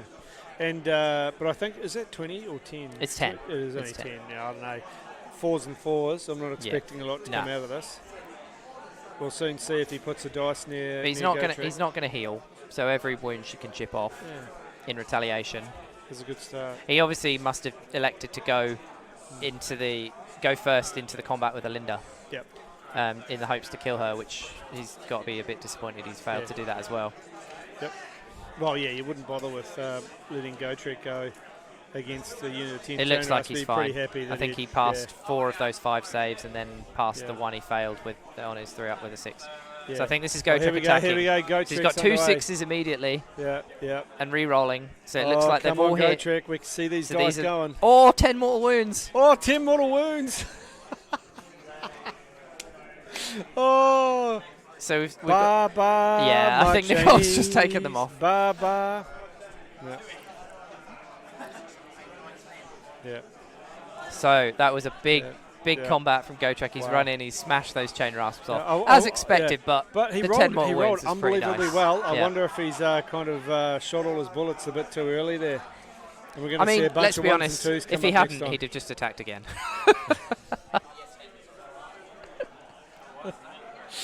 Oh, love it. Can hit it. Yeah. But now, Gotrek is free to just push across that board he could do and start he taking... can still do his extra pile and move another 3 No, inches. only if he's within 3. Oh, right, okay. So he can't activate his second No. turn. No, that's a shame. Oh, but he can still do his first pile then, because he...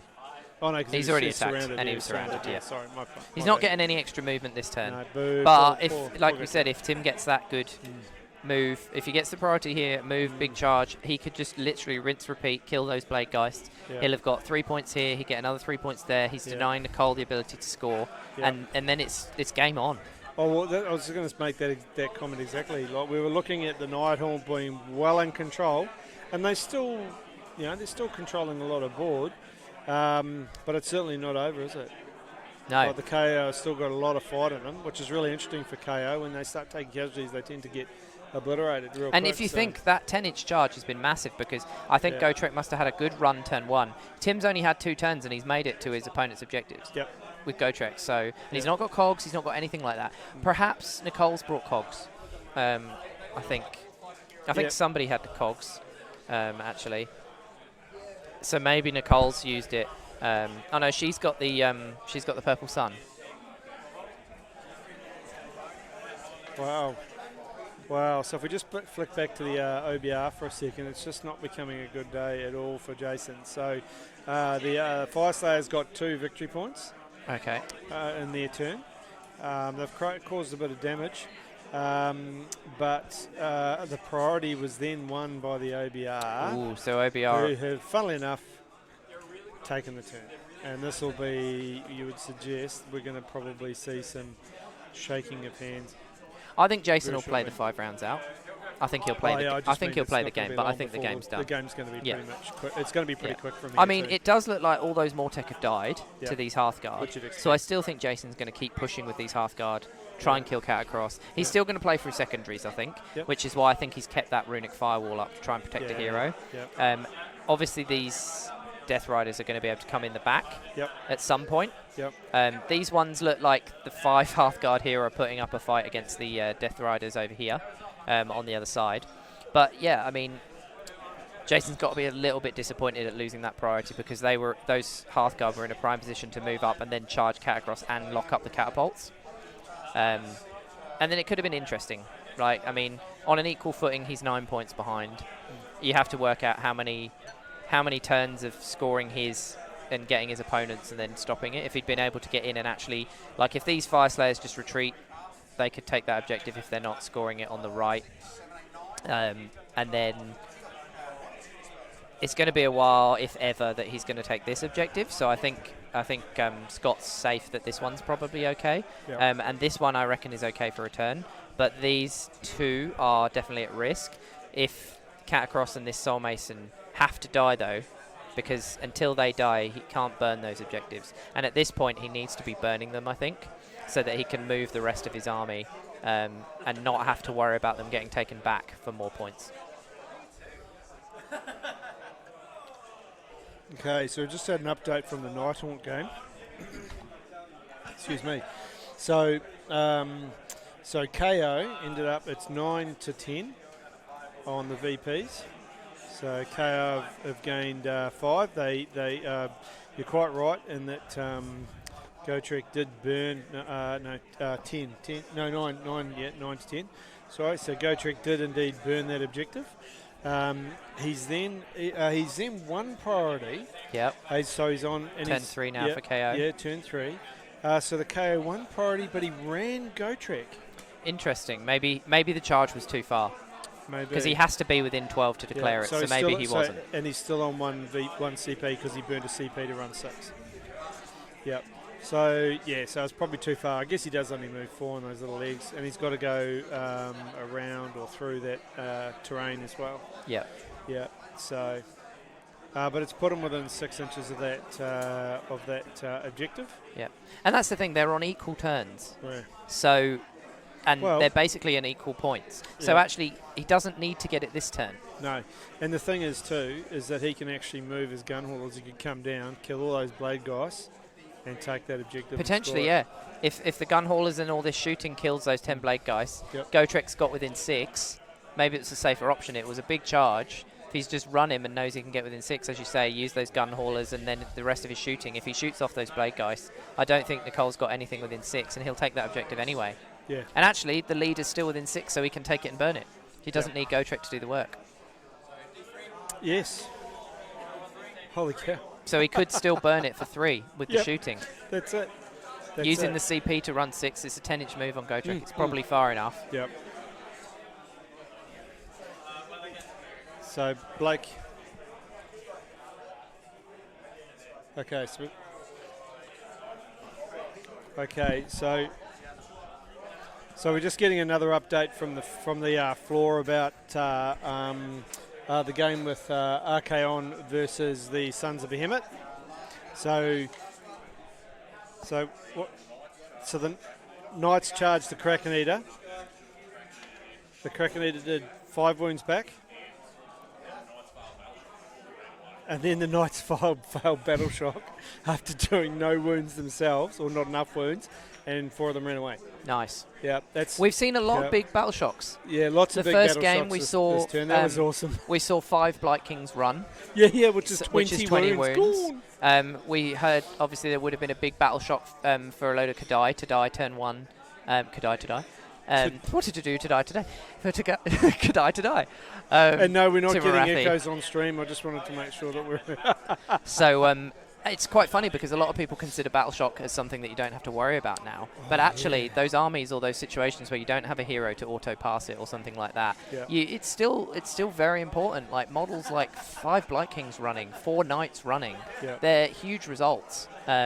That make a big difference. So I still think Battle Shock is one of those phases where people have just considered it dead, but it's massive. Oh, it's still going. And I think the issue is the armies that are right at the top have other ways around it. Like Seraphon have so many CP and usually loads of heroes that they're fine to do it. Tzeentch can use Destiny dice to at least get low Battle Shock results usually and stuff like that. Yeah, for sure. But there's still a bunch of armies out there where Battle Shock is a real thing.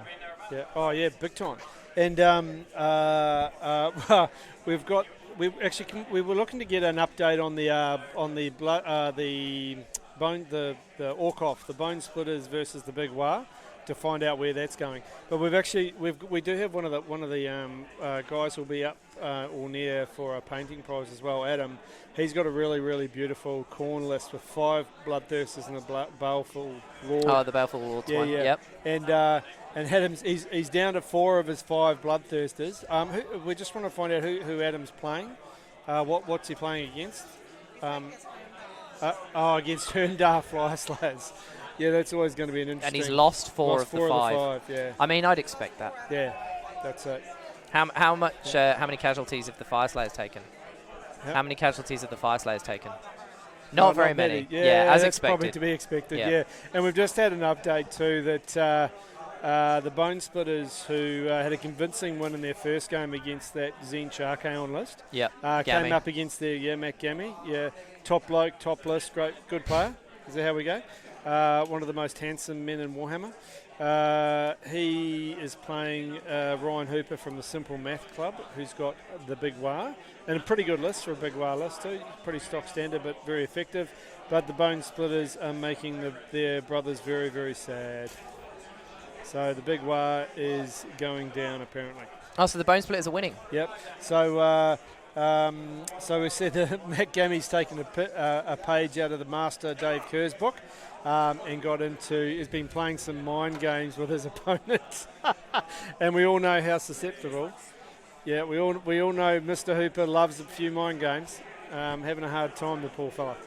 Yeah. So Gammy's playing a blinder. He is. He's really beaten well. the Zinch Archaon. He's taken down the Big War with his Bone Splitters. Go the Splitters. And it's not a list that you look at it and just go, oh, okay, this is just Splitters. It's 2 20s of archers. You got like 20 dudes on foot, 1 rogue idol, a few heroes. You just look at it and go, oh, it generally hits on 4s and wounds on 4s. They've got 6-up saves. It's not great. And then you just see it play and you're like, oh, no. You still got those 6 big stabbers for damage. You've got the rogue idol for damage and resilience. Yeah, and you've got like you've got movement. You've got loads of bodies. Yeah. It still plays well. So well done, Gammy. Yeah. Shall we flick back to the Fyreslayers and the OBR here? Let's do it and see what's going on there. So, okay. So the catapults have moved. So, or one of them anyways moved to kind of get a little bit of space and distance. Catacross is moving up. Now we see it. He's gone in. He's made a charge. Yeah, he's gone in. And so's the Liege Cavalos. So the Liege Cavalos was to the left of the Bone Tithe Nexus, and he's now moved down to engage those Fyreslayers. Oh, and some Mortek are coming in. Yeah, here we go. So this is actually this is a good move because it's pinning the Fyreslayers. It's pinning them in, exactly, so he can't pile into Catacross. Yeah, and the pile in from how the Fyreslayers are split around that wall anyway is going to be pretty tough. So they're not going anywhere. What I think would be interesting as well with that pile-in is I wonder if Scott has brought these Death Riders closer here than over here. So actually, if these guys have to pile in that way, he's going to break his coherency potentially to do it, so he won't be able to. Oh, that's a great move. I love doing that. That's Maybe. a great move, It's hard to tell. But either way, they're also now, them and the other unit Death Riders are threatening that rear objective. Yeah. And we're only in turn 4, so in turn 5 he can then scoot up there and grab that last objective. And it looks like there might be a little hero up there, so they might have to deal with a hero up by that objective first. But you've got 6 Death Riders combined, should be able to do it. And the do you know, it'd be really good if he had some stuff that could shoot 43 inches and just in one shot go through, do 5 damage. Oh, I don't think he's got that. That would be just what he needs right now. Yeah. To be fair, I think I'd still just run up there and eat him. I don't know if I'd. Yeah, we'll see how we go, just for fun, more to the point, because the game, Scott's well in control here. He's not about to lose that. But he, to be fair, he does want to kill all the leaders, so he really does, like putting that little fella in combat would mean that he's pretty much guaranteed, because he could still miss or not roll a wound, or he makes his saves, or those kind of things. The catapults, even with 2 of them, can be swingy. They're going to be out of range of the extra, at this point in time anyway, of the extra shot. It looks to me like we're seeing more tech attacks in close combat before Jason. And I would have thought he'd have been going first, going twice. Not going twice straight away, but I would have thought he'd be going first, because I'm sure he's got a hero in range. Yeah. But I'm not quite sure. Maybe he's chosen not to, or not sure. Yeah, I don't know. So we just wanted to check in on the Fyreslayers. It looks like the Mortek Guard that charged in have gone first in the combat, when we would have expected the Fyreslayers to have gone first. So we also want to check who attacked first in that Fyreslayer combat there. Yep. And while he's checking that, do you want to shoot back to the Nighthaunt game and see what's happening there? Okay, so what have we got going on here, Chris? Well, I'm still seeing 4 Blade Geists, and I'm seeing a Purple Sun, so I think we must have ended Tim's turn, and we're definitely on to Nicole's turn 3 hero phase. So I'm just going to update that for just to show that Nicole is on to her turn 3. Oh, yeah, sure. And we've just heard too that indeed the Doodles of Cain have dealt a savage blow to the Seraphon. The Thunder Lizard list has gone down hard. Yeah, I mean, we thought that right after those basties were locked down and Croak was gone super early. It'd be good to just know how many points the KO player got in their 3rd turn. I'd suggest the top 2. I don't think they would have taken the others. I think it looks like they probably got bottom left, though, so they probably got 3 points in their turn. Yeah, so we just want to find out. So we want to know who How many VPs the KO player got in their third turn?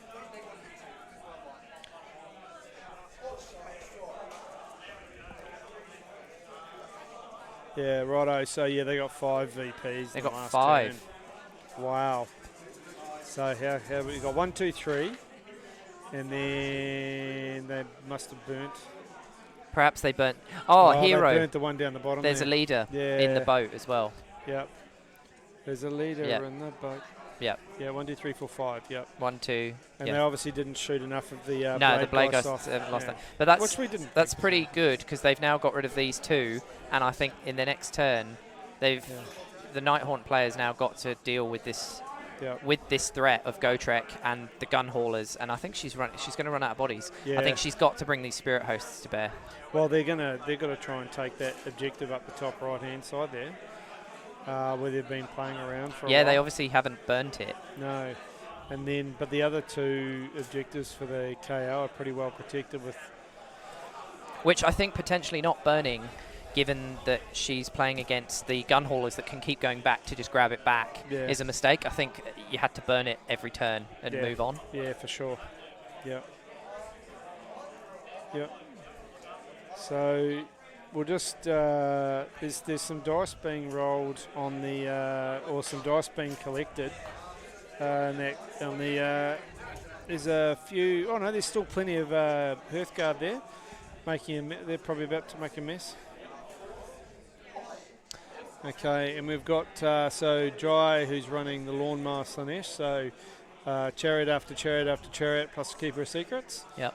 So he's got up in his game too, so he's now 2-0 as well. So things are moving quite interestingly through the crowd. So it sounds like we've had a lot of Seraphon wins turn 1, and then a lot of Seraphon losses potentially turn 2. Game 2. Yep. We all know that Rob likes to say that the Australian meta is a bit different. Here we go. Long way to go. We're only on round 2 though, so we've still got a long way to go yet. Long way to go. So that's a lot of dice being rolled, so I'm expecting to see some models removed here in a second. Yeah. Wow. Yep. Okay. So this is the Fyreslayers Berserkers having a crack at the title against the Mortek. And then it's going to be really interesting to see how things go turning into turn 5. We kind of see that the OBR are well ahead on VPs. They're still controlling a lot of the board, particularly if the Fyreslayers really here aren't going to do much other than kill some models. So it's probably still going to be at 8 versus 17. And then he's going to be trying to kill the Leeds, Cavalos, Catacross, and hopefully tank out the Mason as well, which is still down the bottom right of the screen there, which will allow him to get one of the auxiliaries. And I think he's actually been able to get the Pillage auxiliary, but we'll have to wait and see if he's if that terrain feature down the far right there of the screen, bottom right, was actually the ones.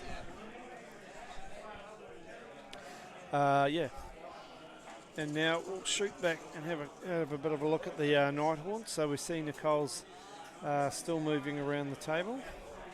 I'm just trying to pick where the Dreadblade Harrow is at the moment, to see where they're going to move. But not. We're just getting some more updates coming in from the table. So she's going to be moving. Here we go. So she's moving her spirit host down to the bottom there. Although we don't know why she's actually deciding to move her spirit host away from that objective, other than the fact that she must control it at the moment. So she's bringing the spirit host down the bottom of the board here. Oh, you're a champion. Thank you. Just getting a drink delivered to Whip My Whistle. So we've got the spirit hosts have moved down from the top objective there, and she's left the Dreadblade Arrow up by that top right hand objective. Super good move.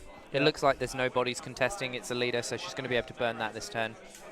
if she wants for the 3 points. Yep, and getting the extra one. But being able to teleport, I guess, those spirit hosts to gain the extra bit of movement on them. Yeah. Or if they just moved. No, no, I think they've teleported. I think they've teleported. Because they only move 6, no, 8 or 6. So we're seeing Nicole here obviously get worried for those back 2 objectives. Yeah. She doesn't need to be on the bottom left. What is quite interesting, because what we're seeing now is the split of the board. They've both basically done kind of like a refused flank almost, but unintentionally, I think. Yeah. I don't think they've necessarily refused, but what we've got here is we've got the objectives here for the KO, but then we've got the objectives here for the Nighthaunt. Yeah. So the Nighthaunt have pushed up and won basically this side of the board, and then the KO have pushed up and won this side of the board. So now it's who has the stronger swing. Yep. Now, it just looks like... so it looks like Nicole's bringing some models out of her box, so out of the box under the table. So she must have brought them in off the table. I think maybe was it 10 Grimghast Reapers. Yeah, so they're the Revenants, the Blade Geists coming on. Okay, the Blade Geists are coming on. So yeah. So that's pretty brave of Nicole. She's held them on till turn 3. Okay, so Bone Splitters have got up. So the Bone Splitters have got up against the big bar quite comfortably. So, what are we starting? Jammy Gammy? Jammy Gammy, that's it. So yeah, I didn't realise that she hadn't put all of her units on the board. It's such a strength of Nighthaunt to about hold that, stuff yeah. back till turn 3. Yeah. I did think she might have brought them on early, given the manoeuvrability of the KO potentially zoning her out. But actually, yeah, and it sounds like this unit that was on the table was actually the Grimghasts, which I think 10 Blade Geists is better than 10 Grimghasts. Yeah. So if she's still got the Blade Geist to use, I think she might. If she can make a 9-inch charge here, or a 10 ideally, she's got a good chance here. Yeah. There's no brutes left in the big war, so the Bone Splitter's just putting the boot in at the moment. I just want to check on the table, because I might not be able to see on the stream here, but it looks like, is that the Blade Geist Revenants at the back, and have they made a charge in there? Oh, that's epic. They've made a 10. 11-inch charge. What did I just say? If she can get them on and make a 9, or better yet, 10 plus. That's the best. So you have to think she's got that objective now. She's got more bodies. She's going to get to fight immediately and probably clear off those riggers. Yeah. Because those Blade guys, when they charge, get an extra attack. So they're going to be 31 attacks, 3s and 3s with Rend. Yeah, well, I don't think they need all 31 to take out 3 Endrin riggers. No, I think that's huge. Especially if Nicole gets the priority here. Because remember, she's now playing at the bottom of 3. Yep. So if she clears this objective off this turn, up here, and she clears this off, which I think we're pretty certain she's going to, as long as there's not a leader there, which, although this, it's hard to tell. I think it's just a unit of 3 riggers. I don't think there's a leader there. Yeah, I don't know. I don't think that there's a leader up there either with those 3 riggers that have just been charged, but we'll just get the guys to check for us. Yeah. Interesting stuff. Wow, this is such a back and forth game. It's awesome. Really good. I mean, we said it at the start, didn't we? 2 very MSU mobile flying armies. Yep. It's going to be really interesting. And so, yeah, Tim obviously got the big priority. He wanted to try and take this objective, but didn't quite do the shooting he needed to take them off. And so now it's over to Nicole, and she's hopefully going to... She's probably looking to take this objective, and then if she gets the priority... Remember, even if there was only 1 rigger left, it doesn't matter. These guys could still burn it if there's no leader. And then these guys retreat and charge, so then she can come straight in over here, burn this one as well. Yep. Yeah, because it's still got 2 turns to go. Yeah. Yeah, so I think a Spirit Torment's up with the Blade Geist Revenants. Oh, perfect. So which gives her extra VPs, and there's no KO. Could it drop within 6 of the objective? I'm not sure. Yeah, and there was no KO heroes up there. It was just the KO on the objective. So I think of the 3 Endrin riggers. So I think Tim's probably kicking himself. He could have positioned them back further to zone out. Yeah. So what I think now, actually, I think based on the fact that Nicole's got that Spirit Torment here, but I don't think she would have been able to bring it up within 6. I reckon we won't see her burn this objective this turn. I think she's going to go, a boat can't teleport to take it off me. Yeah, if I lose priority, if I lose priority, it's not going to be able to take it off them. And then if she can still score it this turn for the point, and then next turn she can move the hero in range to get the extra point, and these guys are still free to go over here. Yeah, it's awesome. I think that's the play I'd probably be looking at that point. Yeah, rack up the VPs. Yeah. Yeah. Yeah, that's cracking. So yeah, so when I was thinking about the KO being able to punch stuff out, screen out a bit more with those 3 engine riggers, they could have come down on the front anyway. There's that much board space available. So we're just getting an update. Yep. Okay. So, right-ho. So we've got so Nicole's Nighthaunt have taken 6 victory points by burning the objective on the far right-hand side of the screen with the Dreadblade Harrow next to it, plus her own. So it's now 16 to 14. And Tim won the role for the priority though, so he's moving next. So we're going to see probably GoTrek, I think. GoTrek's going to move over, probably take out those Blade Geist Revenants there, capture that objective, and maybe burn it, maybe not sure. Yeah, so a bit of work to do here. So yeah, but it's 17-14. Nicole is in a pretty good space. It's just how long she can hold out. And those Spirit Hosts are going to come down. They'll probably get a little... GoTrek's going to be a problem for them, though, unfortunately, because he loves large multi-wound stuff, particularly with all the mortal wounds that he can throw out, as we've already seen a turn before. So just having a couple of technical challenges here. Oh, but old school with batteries. Hey, mouse failure 101. It's the best. Yep. So I'm just going to flick back to the to the Fyreslayers game. We'll just see what's going on there. So it looks like the Fyreslayers have done a heap of work. I'm not sure. I wonder if we'll just check and see whether Catacross took any damage or the Liege Cavalos took any damage in that combat, because obviously the Mortec have been smashed to pieces. And just confirm as well how many points Nicole scored in her turn. Yeah, 6. 6, okay. Yeah, so she's on 16. Yeah, so Cavalos has taken 2 and Catacross has taken 10 wounds. Okay. Oh. Well, that's with a double pile-in, though, you'd expect. Yep. Yeah. Yeah, and we'll just... I wonder what, as well, the CPs that the Fyreslayers are on now as well. Because he would have burnt a few in that turn, I would suggest. So, yep. Yeah, but the how many command points have the Fyreslayers lost or used? Because he had 2. So I think he must have burnt probably 1 or 2. Yep. So no CPs for the Fyreslayers. Yeah, so he's used them all. Yeah.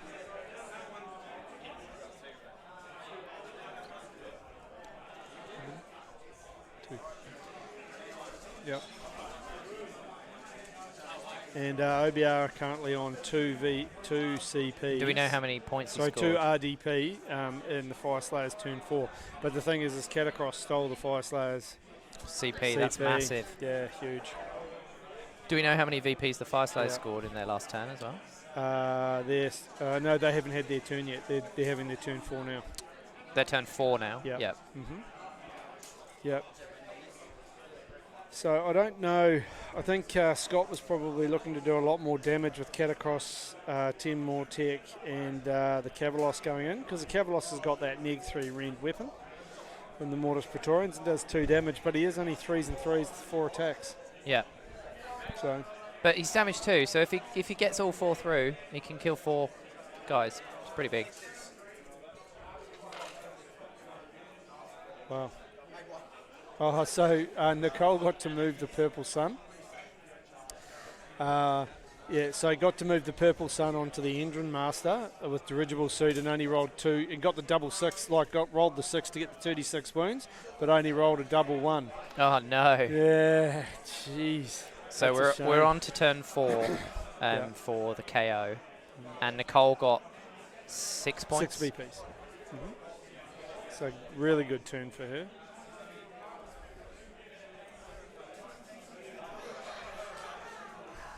So I hope you're all having a great day today in the chat and enjoying watching some Warhammers.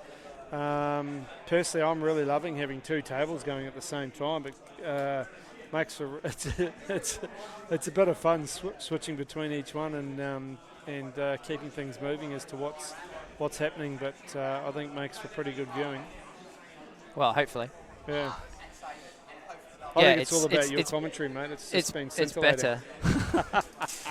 It's better. It's great actually having, like you say, 2 tables instead of 1. I think it's easier for us to talk about more that's going on, so you guys aren't sitting here listening to dead air while we kind of wait for dice rolls to happen. We can. Yep. There's always stuff going on the other table, so as soon as we finish talking about one, we can flick back to the other. So that's it. Yeah, I'm enjoying it. Let us know in the chat. Are there any games that you guys can see from the matchups if you're following along online that you want updates on, and we can get our roving reporter to give updates on those games as well? Let us know. Yep, for sure.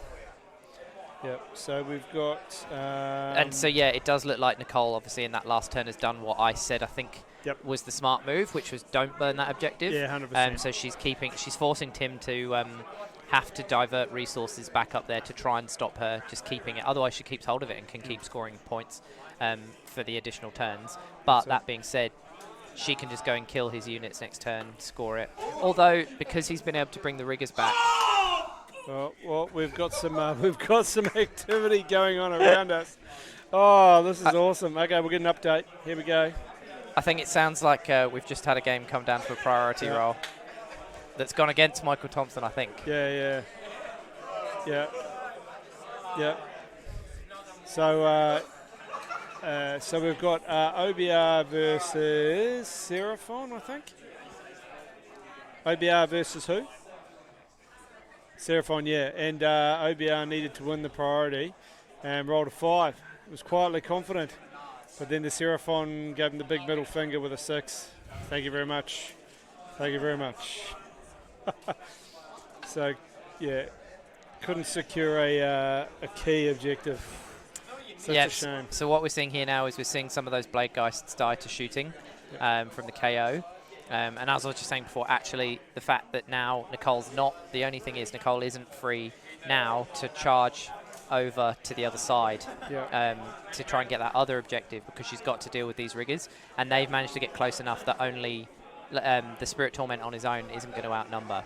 So I think Nicole's probably now going to have to deal with those 3 riggers in front of her and then burn it. And then that's still only going to be her turn 4, though. So turn 5, I still think she can probably go over and get the other one. So I think potentially Nicole's got potential to have burnt all of them, and it's basically can she hold on.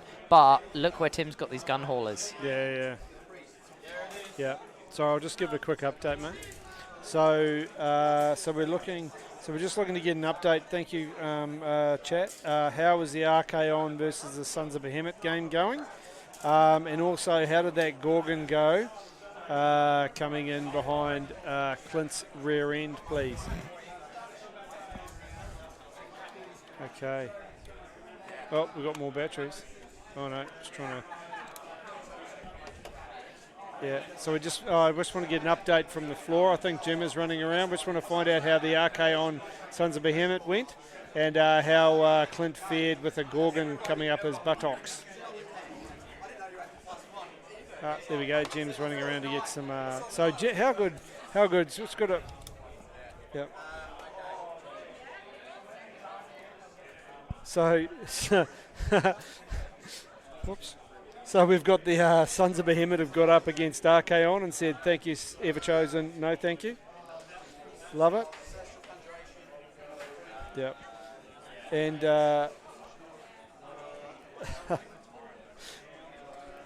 And then the Gorgon did exactly what we thought the Gorgon was going to do.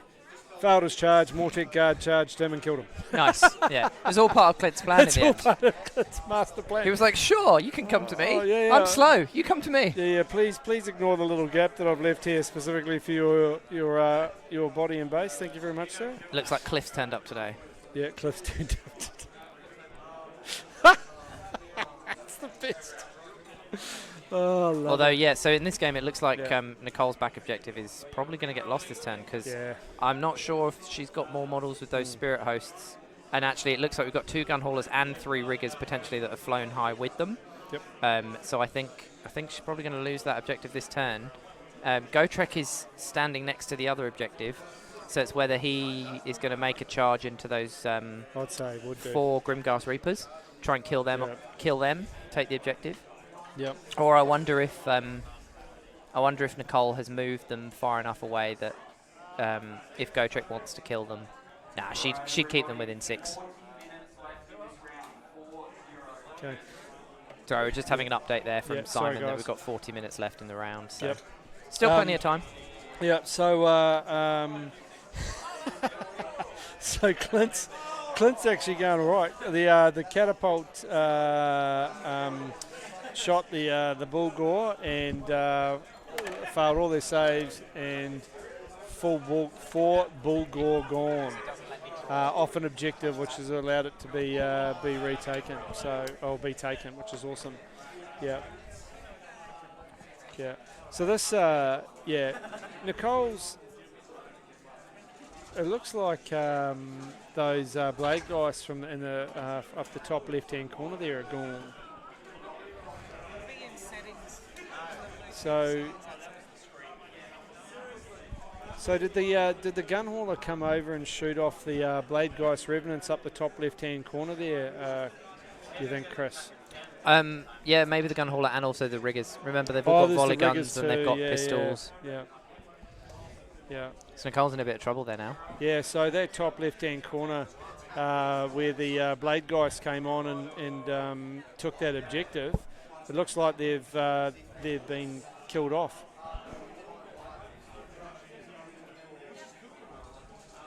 So it just shows, and it just shows the manoeuvrability of the KO. Just being able to come back and go, oh, thank you very much, but no thank you. Took them all off. The Spirit Torment's still sitting there, which is cool. So, but it's just puts Nicole under a lot more pressure. She's now in danger of losing some VPs here. And with only 1 in her own, so Gotrek's charged into those to the blade guys, so he's going to make a mess of them. He'll take that objective and probably just burn it. Yeah. Which would put actually, would he burn it? Because he's got 14, so it'll be maybe 17, he wouldn't this turn. 18. Yeah, maybe. Although if he gets rid of it, I think if he gets rid of it, he gets the 3, and then if he can burn the other one as well, this turn, if there's a hero in that boat again, he'll get 6. Yeah. Plus, he's still going to get his own one for 7. Actually, this one as well, because he's killed the blade. So he'll get a full sweep of 8. Yeah, if he kills Lady Alinda down the bottom there, or the top left, he'll get. Yeah, so I think he's going to get 8 this turn, yeah. And then from there, I think Nicole would only be able to get his, and he's going to be he'd be 6 ahead. So if she holds him for 2, he's still 4 ahead. Yep. And then if Nicole gets it and she burns both of them with heroes, she can get 6. So yeah, I think Nicole could win by 2. Whoa. If he did burn them. But she'd have to get the priority and then burn both with leaders. Or she'd only need a leader next to 1 and she could win by 1. Yeah, right. Well, I've just had an update. If we can just shoot back to the other, to the game with the Fyreslayers for a second. So Catacross, as you can see, there's no more Mortek Guard. There is no Liege Cavalos, and Catacross is on 1 wound. 1 wound left. Oh, damn. Yep. It looks like it's turned around now because somehow the Fyreslayers were disappearing before, but now they don't really look like they've taken many casualties. Maybe that -1 to wound aura is starting to come in play. Yep. They've still got the 4-up shrug because there's heroes nearby. They're going first. They're starting to get all their synergies. Yeah. I think too little, too late. Yeah, I think too little, too late. I think you're right. Yeah, you got the 2. You got the because it looks like that little hero up the top there's been bombed away. He's gone. Yep. Yeah, he's gone. So we've still got a turn to go. The OBR are just going to shoot up to the top there, get that other objective. They might be able to bomb some of the, or even if they lose. Oh, so it looks like 2 heroes have just run up there to try and keep that. Oh, they have to. Okay. So we're still in Jason's. Are we in Jason's turn 4 or Jason's turn 5? Yeah. I think we must be in his 10-5 now. Yeah, I think so. I think he must have won priority. Yeah, so we just want to check, are we in Jason's turn 5?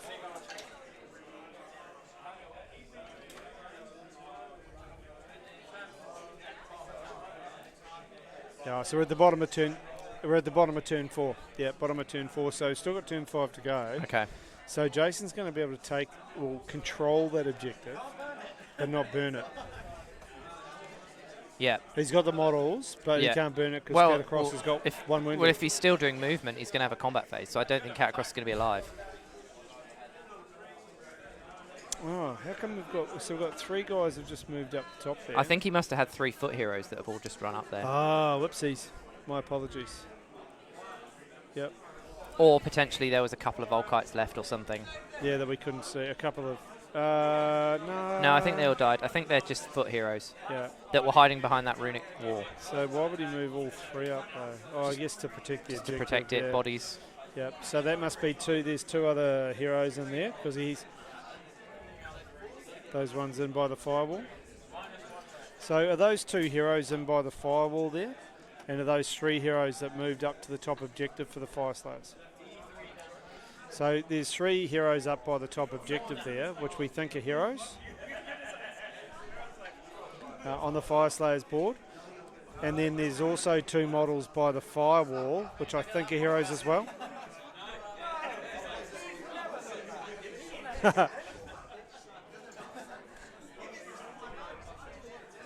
Yeah, so we've got 2 heroes by the end of spells. Yeah. Yep. Yeah, and what are those 3 models up by the top objective there nearest that the Fyreslayers control? Are they 3 heroes as well? Oh, no, they've just been removed. Oh, they've just been removed. They were okay, they were casualties. There's us going, oh, he's got extra heroes. He's keeping stuff alive, but it's just casualties being put next to objectives. Sure. Well, that's where I was going. I'm thinking, where were they? They just materialised. Yeah, they came out of nowhere. I think we need to just make sure stuff gets cleared away. Yeah, that's a learning for the next game. Make sure casualties get 2. Yeah, so the Slayers have just had 2 victory points. Okay. Yeah. So that's why we got confused, thinking it was a movement phase. Yeah. Because we've suddenly seen 3 models up there. Love it. Yeah, and no, Scott's just won. Yeah.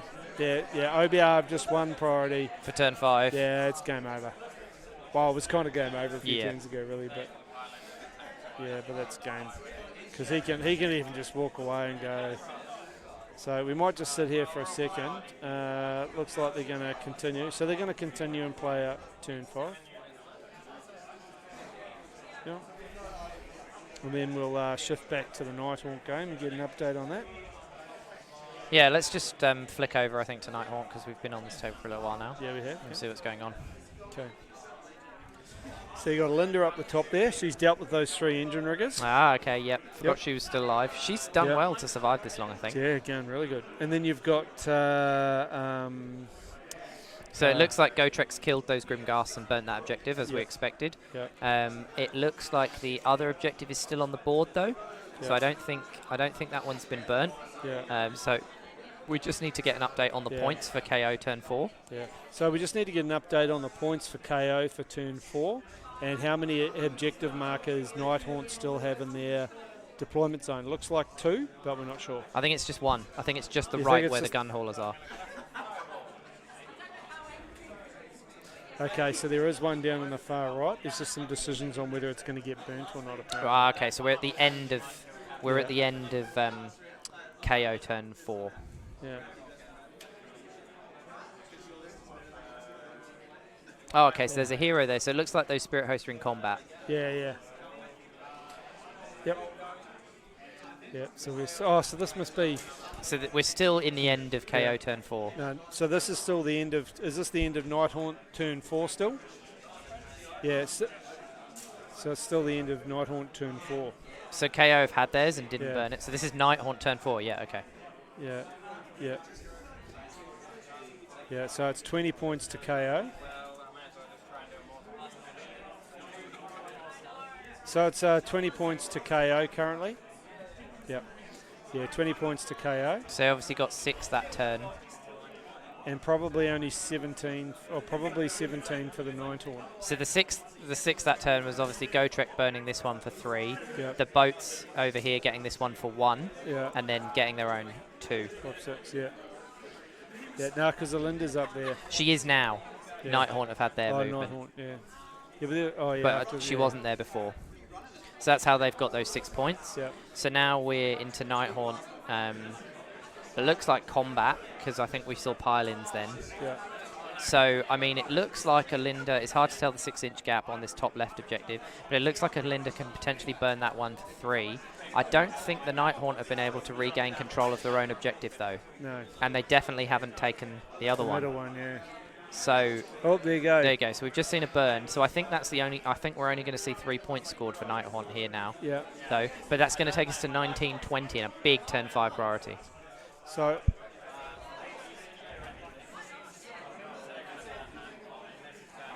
Okay. So the Nurgle game, Nurgle versus Nurgle is done. Gabe only lost 5 Light Kings, and James Sharman lost 5 Light Kings and a drone.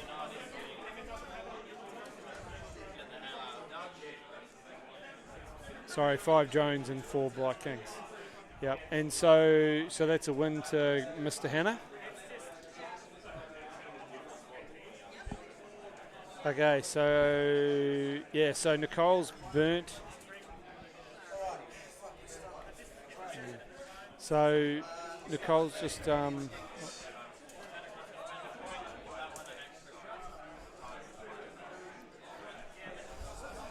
yep, and so yeah, so you're quite right. So Nicole burnt that objective up the top left, 19-20. Yep. But Tim won priority. Oh, for so turn Tim's 5. got the big turn 5. Yep. I think that's probably called it there, because Tim now is going to be able to score his own point. He's going to be able to burn this one down here, I think, for 3. Even if it's only 2, though, it's enough. Can't even see where it is. Oh, there it is. Yep. So Tim, I think this turn is going to get at least 3, yep. maybe 4 if there's a hero in that boat, which I think there will be. Yep. So I think Tim's going to get 4 points this turn, putting him on 24, and yep. all Nicole's going to be able to do is get 3, putting her on 22. Yeah. So I think we can. I think we'll call this. Yeah, because she get 1 for this one. And then no, 3. this is gone. This doesn't exist. That's really? not. Yeah, it's not an objective. Oh, whoops. Sorry. Okay. I've been staring at that the whole time, thinking it was an objective. Because it looks so similar. Look, you've got that little bit there to that little bit there. Oh, no, you're right. Maybe. But even then, it's only 4 points, which puts her on 23 and a point behind him. Can we just check if that is an objective marker? So we just want to. Oh, sorry.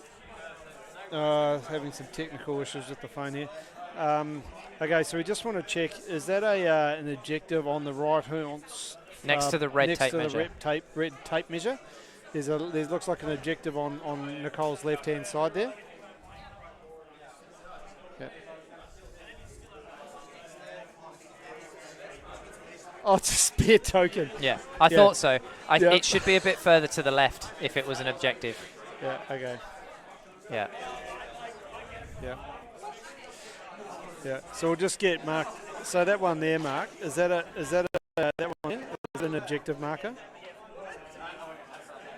We don't think it is.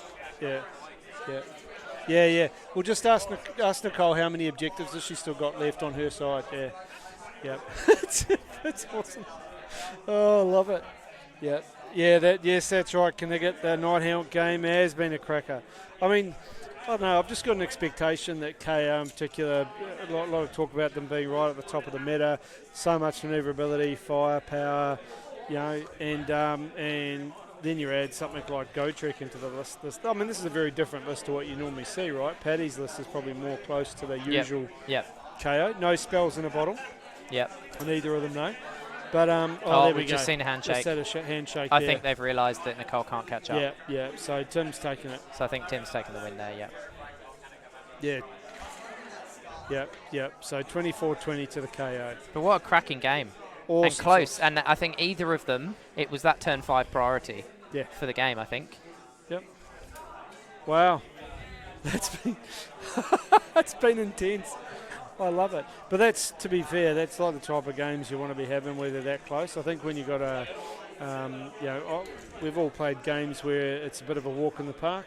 Yeah, and really it's not as much fun as when you've got to really exercise the brain and think about, particularly when you've got to think about, do I burn it now or do I hold it? Well, that's the thing. I'm just thinking that turn where we said, oh, maybe Nicole shouldn't burn it because she can get the leader there, but then lost it back to KO. If she had burnt it, she'd have scored 2 points instead of 1, so she'd have gained 1 extra, and then Tim wouldn't have been able to ken it back on his turn. So that would have been a 2-point swing. So we just, I still think because it ended 24-20, it would have just been, instead of being a 4-point gap, it would have been a 2-point gap. So I still think Tim would have got the win there. But it's such an odd scenario in terms of when do you burn, when do you not burn, how does that affect the outcome if someone wins priority and someone doesn't. Right. But I think we'll just flick back over to table 2 because that game's still going on. Yeah, for sure. Even though, again, we know basically the result of this game as well, but we'll just kind of check. I'm just going to get an update there from the floor. What was that update, Gemma? The Lumineth versus Beast of Chaos. 1 objective point between them. And they're on turn 5, top of turn 5. Massive. And do we know which way you think it's going to go? So which one? Lumineth. Yep. Okay. Right, so start at turn 5, Lumineth are 1 point ahead, and they've got 1 objective. If they can keep it, they'll win. If they don't, they lose. They lose to the Beast of Chaos. Wow. Well, I can see him sweating from here. So here it looks like obviously we've seen the OBR in their 5th turn move and burn that last objective of Jason's, and then it looks like they've retreated Catacross out. They've lost 1 objective, but they've still got 3 on the board. So it's a solid win. I mean, he's burnt that objective, not with a hero in range, but he'll have still gained 2 points for burning it, and then he still would have had control, I think, of his other 3. So I think he probably scored 5. And we just probably want to get in can we just find out from the Nighthaunt game how the auxiliaries went as well? How the auxiliaries went. The secondary objectives, Pillage and Headhunter, whether they scored those or not. I don't think they did, because I think Raikkonen was alive at the end of the game. And Elinda was. Elinda was too, yeah, but I don't know whether they got there. Gotrek was alive. Gotrek, yeah, true. So Pillage a Headhunter wouldn't have been got. I don't think they got, so it doesn't look like,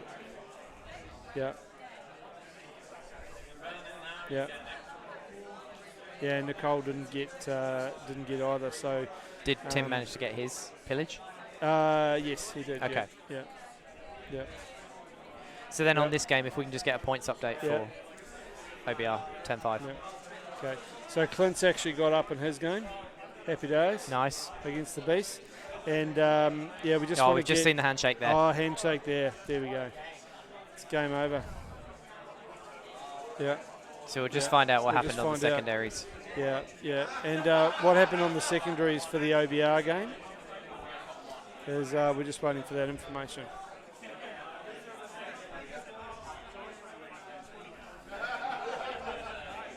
Right, just one secondary, but not the other one. Okay. Yep. So 24-13. And they both got the pillage objective, but not the headhunter one, which we always said was going to be pretty tough for both of them. Yeah. I think it's great too. So you got Sons of Behemoth. Zinchian Archaon list is not done the work in the first 2 games, so yeah, they're up against it for the rest of the tournament. But yeah, so I just want to find out what time the next round is. Yeah, we've still got 20 minutes left of this round, and then I think we've got at least a 15-minute break. So what we're going to do is we're going to get the winners on of both their games to just have a quick chat with me, I think. Awesome. And then yeah, once we've wrapped that up, then we'll probably take another quick break and just put the stream on pause, and then we'll come back for game 3. But stay tuned. We'll just do a quick switch over, and we'll get the winners on of both games and have a quick chat to them. Yep. Okay. We'll get that. We'll get that. Should we get them over now? Yeah. Okay. So we'll get Scotty on, and then we'll get Tim McDivitt to come on and have a chat about his game. Yeah. Cool. So. I think there were some great games there, guys. We'd love to see your comments on the chat, but I think we had 2 good games back and forth. I think the Nighthaunt was definitely more back and forth than the Fyreslayers and OBR matchup. But yeah, I've got the winner of the Fyreslayers OBR matchup here with me, Scott. All right. How did you think that game went? Congratulations. That game couldn't have gone any better for me. I think I got some amazing rolls on the saves that just... Like my Liege Cavalos should have been dead a hell of a lot earlier.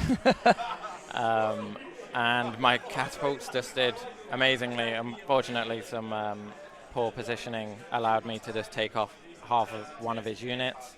Yeah. And then I was just targeting heroes, took out his magma draft turn 1 as well. And it was yeah, we saw that. We said, oh, both his catapults have turned on turn 1 and turn 2, which is exactly what OBR want. Yeah, exactly. And it looked like you were in a very commanding position quite early on. Yeah, I was quite fortunate because my last game was against Fyreslayers as well. And then when he came on with the guys burrowing underneath, I knew to take the hero out. Yep. Because then you get rid of the 4-up after save, and they just melt away after that. Yeah. So, yeah, I was quite lucky there. The splitting of the Volkites as well, we saw that and we're like, that's perfect. You just get rid of half the unit there because they're a bit too spread out. Yeah, exactly. So. And then, yeah, my Soul Mason really surprised me by killing 2 Volkite. Like, yeah, right. It was like, he doesn't do that. He doesn't do anything. Like, so...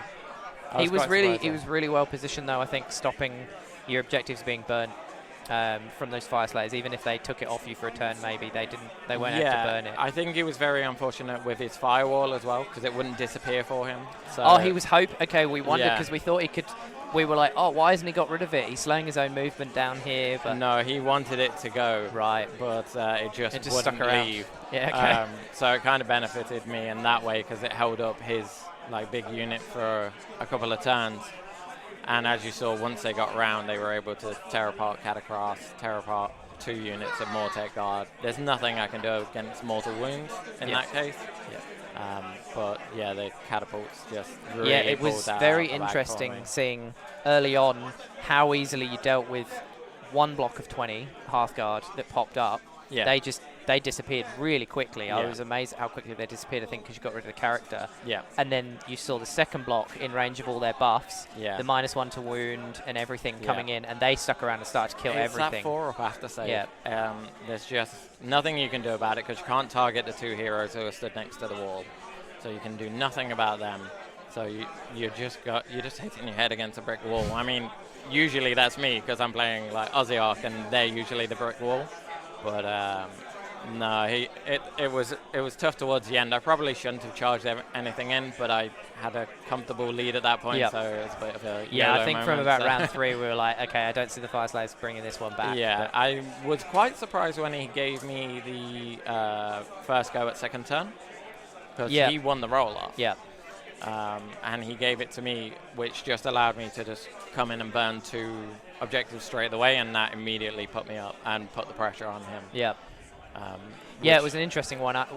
We discussed it, and we guessed he was maybe thinking, I'll get rid of your double turn early, and then it's done. Yes. But at the same time, Scorched Earth, turn 2 is the one you kind of want to win because you get the first shot of burning. Yeah, exactly. So. And after that, he just didn't get priority back off of me. He kept rolling 5s, and I just somehow rolled 6s just straight out. So that was unfortunate for him. But it was a good game, fantastic opponent. And yeah, the dice just really went my way that game. Yeah, and you got up against Fyreslayers in your first round as well. I did, yeah. So 2 and I've never Fyreslayers played straight them up. before. So, like when I found out last night that I was playing them, I was like, oh, I have no idea what they do. So I was like straight on Azir, like going through all the war scrolls, going through, like scrolling the internet to find out how to beat them, what to do. And yeah, like it's pretty much the same as most armies. It's kill the heroes. Yeah. And I found that worked really well in my first game. So. As long as you can see them. Yeah, as long as you can see them and it's not a big wall of fire in the way, like you're usually fine. But those catapults were just absolutely amazing. Yeah, there's a reason you can't look past taking crawlers. Yeah. At least one, but I think 2 is the sweet spot. Yeah. Lets you just power some shooting through and do your special shot. See, or they'd be something fantastic like that. even if they didn't have the special shots. But those special shots just really, like, I've done that in 2 games now, like the first 2 games. My opponent, like, I've warned my opponents before the game's begun. I'm like, look, this is what the special shot does.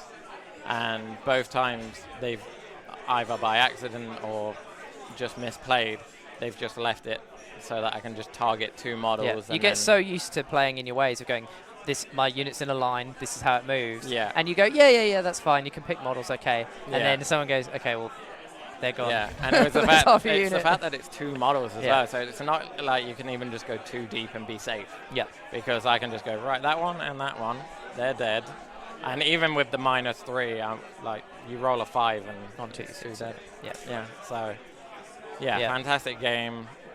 Volcanic did quite, like, kept popping off at the wrong moments for me, but didn't really make too much of a difference in the end, and got a bit dicey when Catacross was on 1 wound, and Yeah. then I rolled for Volcanic, and I was like, please, God, no. That would just be the worst. Yeah. But, yeah, it was really good. I really enjoyed it, and hopefully have another great game today, and then Yeah, carry on well, tomorrow. 2-0, both against Fyreslayers with lots of Hearthguard, which is a Well, hard... there's only 2 which is Fyreslayers players, a hard so I know, matchup, so, so I know I can't have Yeah. Fyreslayers again, which is good, but... I know, good luck. And your army looks amazing as well. Oh, thanks, man. So yeah, well done. How strong did the showing. Nighthaunt go? Because that's my missus. Yeah, we talked about that. Yeah. We were saying it's cool to have a couple in Yeah, Warhammer you should playing. get right. She lost, but Yeah. it was such a close game. It was Really? back and forth. It was really good. It was super swingy. I think, yeah, turn 5 priority was needed. We've been doing like training montages and all that. You know? Just going down the beach at sunrise with like little miniatures and just painting. But yeah, no, I think it ended 24-20, so it was very that's it was very nice. close. Alinda was alive, Raikkonen was alive. It Yeah. was really good. I think Tim won. I think Tim basically won all the priorities. Oh, So right, I think okay. if some of those priorities had gone the other way, then it could have been a different game. Yeah. But no, it was good. that's cool. But yeah, thanks for that. And No, I think you're we're about to more get than Tim on. So Awesome. Yeah. congratulations, and I hope you do thanks, well mate. for the rest of the Appreciate event. it. So, yeah. Okay, we're just going to get Tim on and mic'd up, and we'll have a chat to him about his game. So, yeah, I think that was a pretty good wrap-up. He's obviously doing well there to take out the 2 Fyreslayers players in his first 2 games. So, doing the good work for everybody else at the event, taking the Fyreslayers out early. But I'm joined by Tim. How you going? Hey, Chris, Team how McD. you doing? Good to see How ya. are you? Yeah, really well. Congratulations on your win. Oh, mate, crushed it. Nah, it was a good game, actually. Really close. Yeah, it was So, awesome to watch. It looked Yeah. very back and forth. Yeah, the teleports keeps her in the game. And then, I don't know, just Gotrek does his thing. So send him for the objectives and cap it. He burnt like 2, so Yep. he's amazing. I think in that last one with the Spirit Host, he did like 36 wounds or something. So gotta love it. Yeah, it was really good. So pretty chill. Like the list, I just wanted to play, have some fun. Lots of boats, lots of Bloom Boys and Gotrek, and just, YOLO. So, yeah, it worked No, out it's all right. super good. It's so mobile. We were saying I think that's what made it such an interesting matchup, because Yeah. normally Nighthaunt, that's where they dominate, in that they're MSU, they're fast, they can fly, they move around a lot. Yep. And then seeing that against that in KO, MSU flying around like fast as well. It's very liberating when you know you can just go boop, boop, Yep. boop, wherever. So, and pretty much everything can just travel other than Gotrek moving 4 inches. But It looked like he Yeah. got a decent run turn 1. I just turned it And into then sixes. turned it into a yeah. 6. And Yeah. then that big charge, though, turn 2, just got him Yeah, into he the got game. a big charge there and just punked some chain rasp. Yeah. And then that other, so I knew, by the end of the game, he would have got 2 objectives Yep. himself. So that was his job, and he did it well. Yeah. So, and everything else just flies around and does its thing. So it's harder against big hordes, but, I haven't really... I don't know, if I need to focus on something, you've got that ability, you could go everything over there. Yep. Because everything hitches, so I can set it up that everything will move, most things anyway. So, yeah, it's freeing to have that much speed. Yeah, and it's you good. can't actually underestimate the amount of shooting you've got. Those 5 units of Enderingers have all got 3 shots each, and then you've got all the volley guns on the Sky Wardens. Yeah, You've got yeah. a lot of shooting, and if you can just move bodies into range. We thought you were going to go for a big charge into the Grimghasts with Gotrek after he'd taken out the chain rasps. Yep. And then we saw you run, Yeah. and then we're like, oh yeah, because now you've parked your boats down, you can try and shoot off the Grimghast, and Gotrek's run within 6. Yeah. I didn't end up shooting the Grimghast, but I don't know. I wanted to fight them, so I was just like, stuff it. But I guess like a little bit, you take your foot off the throat a little bit there. Like I don't know, you could really go ham. You could really just concentrate and just destroy like a flank. It's got that special. I didn't really pop any of my gold to re-roll any hits or wounds, so you definitely have stuff in your pocket if you need to go solid on something. So it was really good. A little bit disappointed with the engine riggers in combat, but. It's only, 3 attacks? Or yeah, just 3s, and, you should be hitting and 1 hit or something, so they're very unreliable, but like you said, all the shooting, they've all got 3 shots. Drill cannons, which are amazing, 6 to hits, just 3 mortal wounds, but all the engine riggers have skyhooks for the +1 charge. Yep. And that's not because I think they'll kill shit in combat. It's just if I need to get somewhere a little bit, that's it. So. Well, you don't ever need to have a hero around to spend CP to reroll failed 3-inch charges, right? You're in. You're in, yeah. And I don't know, I just play real cagey with them anyway. I don't want to engage because they do go down pretty quick, the engine riggers. But, I can afford to lose a few of those units. Yeah. They're all right. And I love the gunboat, man. Like, I think it's pretty solid. Obviously, the Ironclad is the baller, but you take out Ironclad, you get in Gotrek, so cool. Yep. Fun. And you're so mobile. I think having those 3 boats, you in a scenario like this, you can never just go, I don't want to burn it because I want the points for later, but I need to use this unit elsewhere. Yeah. You're just like, okay, well, I'll just fly my boat back over and take it back. Yeah, if I need it. And it's the same one for the auxiliaries, so... that last game where it's just like, you need to have a hero finish or something finish in the deployment zone. Easy. I can just, boom, do it later. So it's pretty good for some secondaries as well. But I bought the list. Like I wrote the list just for fun because I can only play day 1. I can't play tomorrow, unfortunately. Okay. So I just bought the list for some fun. And now I'm playing. I'm like, fuck, it's actually all right. It's got some moves. So I might take it, like if I go to a 2-day or something, I might actually seriously consider it. Great players are just going to punk Gotrek out of it, but that's all right. He's pretty fun. So, yeah. Oh, he's great. I'm playing an online TTS tourney at the moment, and I'm taking Marathi and Teclis together. It's not a good list because you just don't have the bodies, but it's fun. Yeah. And I've been thinking, can you swap Teclis out for Gotrek and just have Gotrek on one, Marathi on the other, and be like, there's 2 models that is going to be very hard to kill, and they hit like a truck. I guess that's the beauty of TT. Oh, even, do you have a Gotrek, or do you have those models normally? I did have a Gotrek, and then I donated it to the CanCon raffle last year, and I haven't replaced him yet. Yeah. But I will. Yeah. He's out there somewhere. Can you still buy him? I don't even know. I'm pretty sure. I'll find him. If I need to find him, I'll find him. Look, man, I think having just big bully pieces like Marathi, like Gotrek, although he's not getting in combat, man, he's clearing his zone. Yep. Like nobody's going near him. Yep. Even though he might not be killing, he's doing something all the time. So he got taken down by some Mortec, 30 Mortec guard in the last game, but yeah, that's the thing, right? Weight of dice is the thing to kill him. Damage 1. Heroes don't do it. So but I had a lot of fun in that game. It was really good, very close. The Nighthaunt have a little bit of play. I think they need a boost, but I'd like to see it in the future. But maybe they'll get something in the this death update that I think's coming with When's Broken Realms Techless. Maybe we'll find out tonight. Yeah, I'm staying up. Come on. But like I said, the list I was just having fun with it, but it's actually pretty good, I think. And just that mobility, really. It's probably clutch. So I love it. No, awesome. Really well, good. Congrats again. Thanks, buddy. And I think take it easy. Thanks, you too. All right, see ya.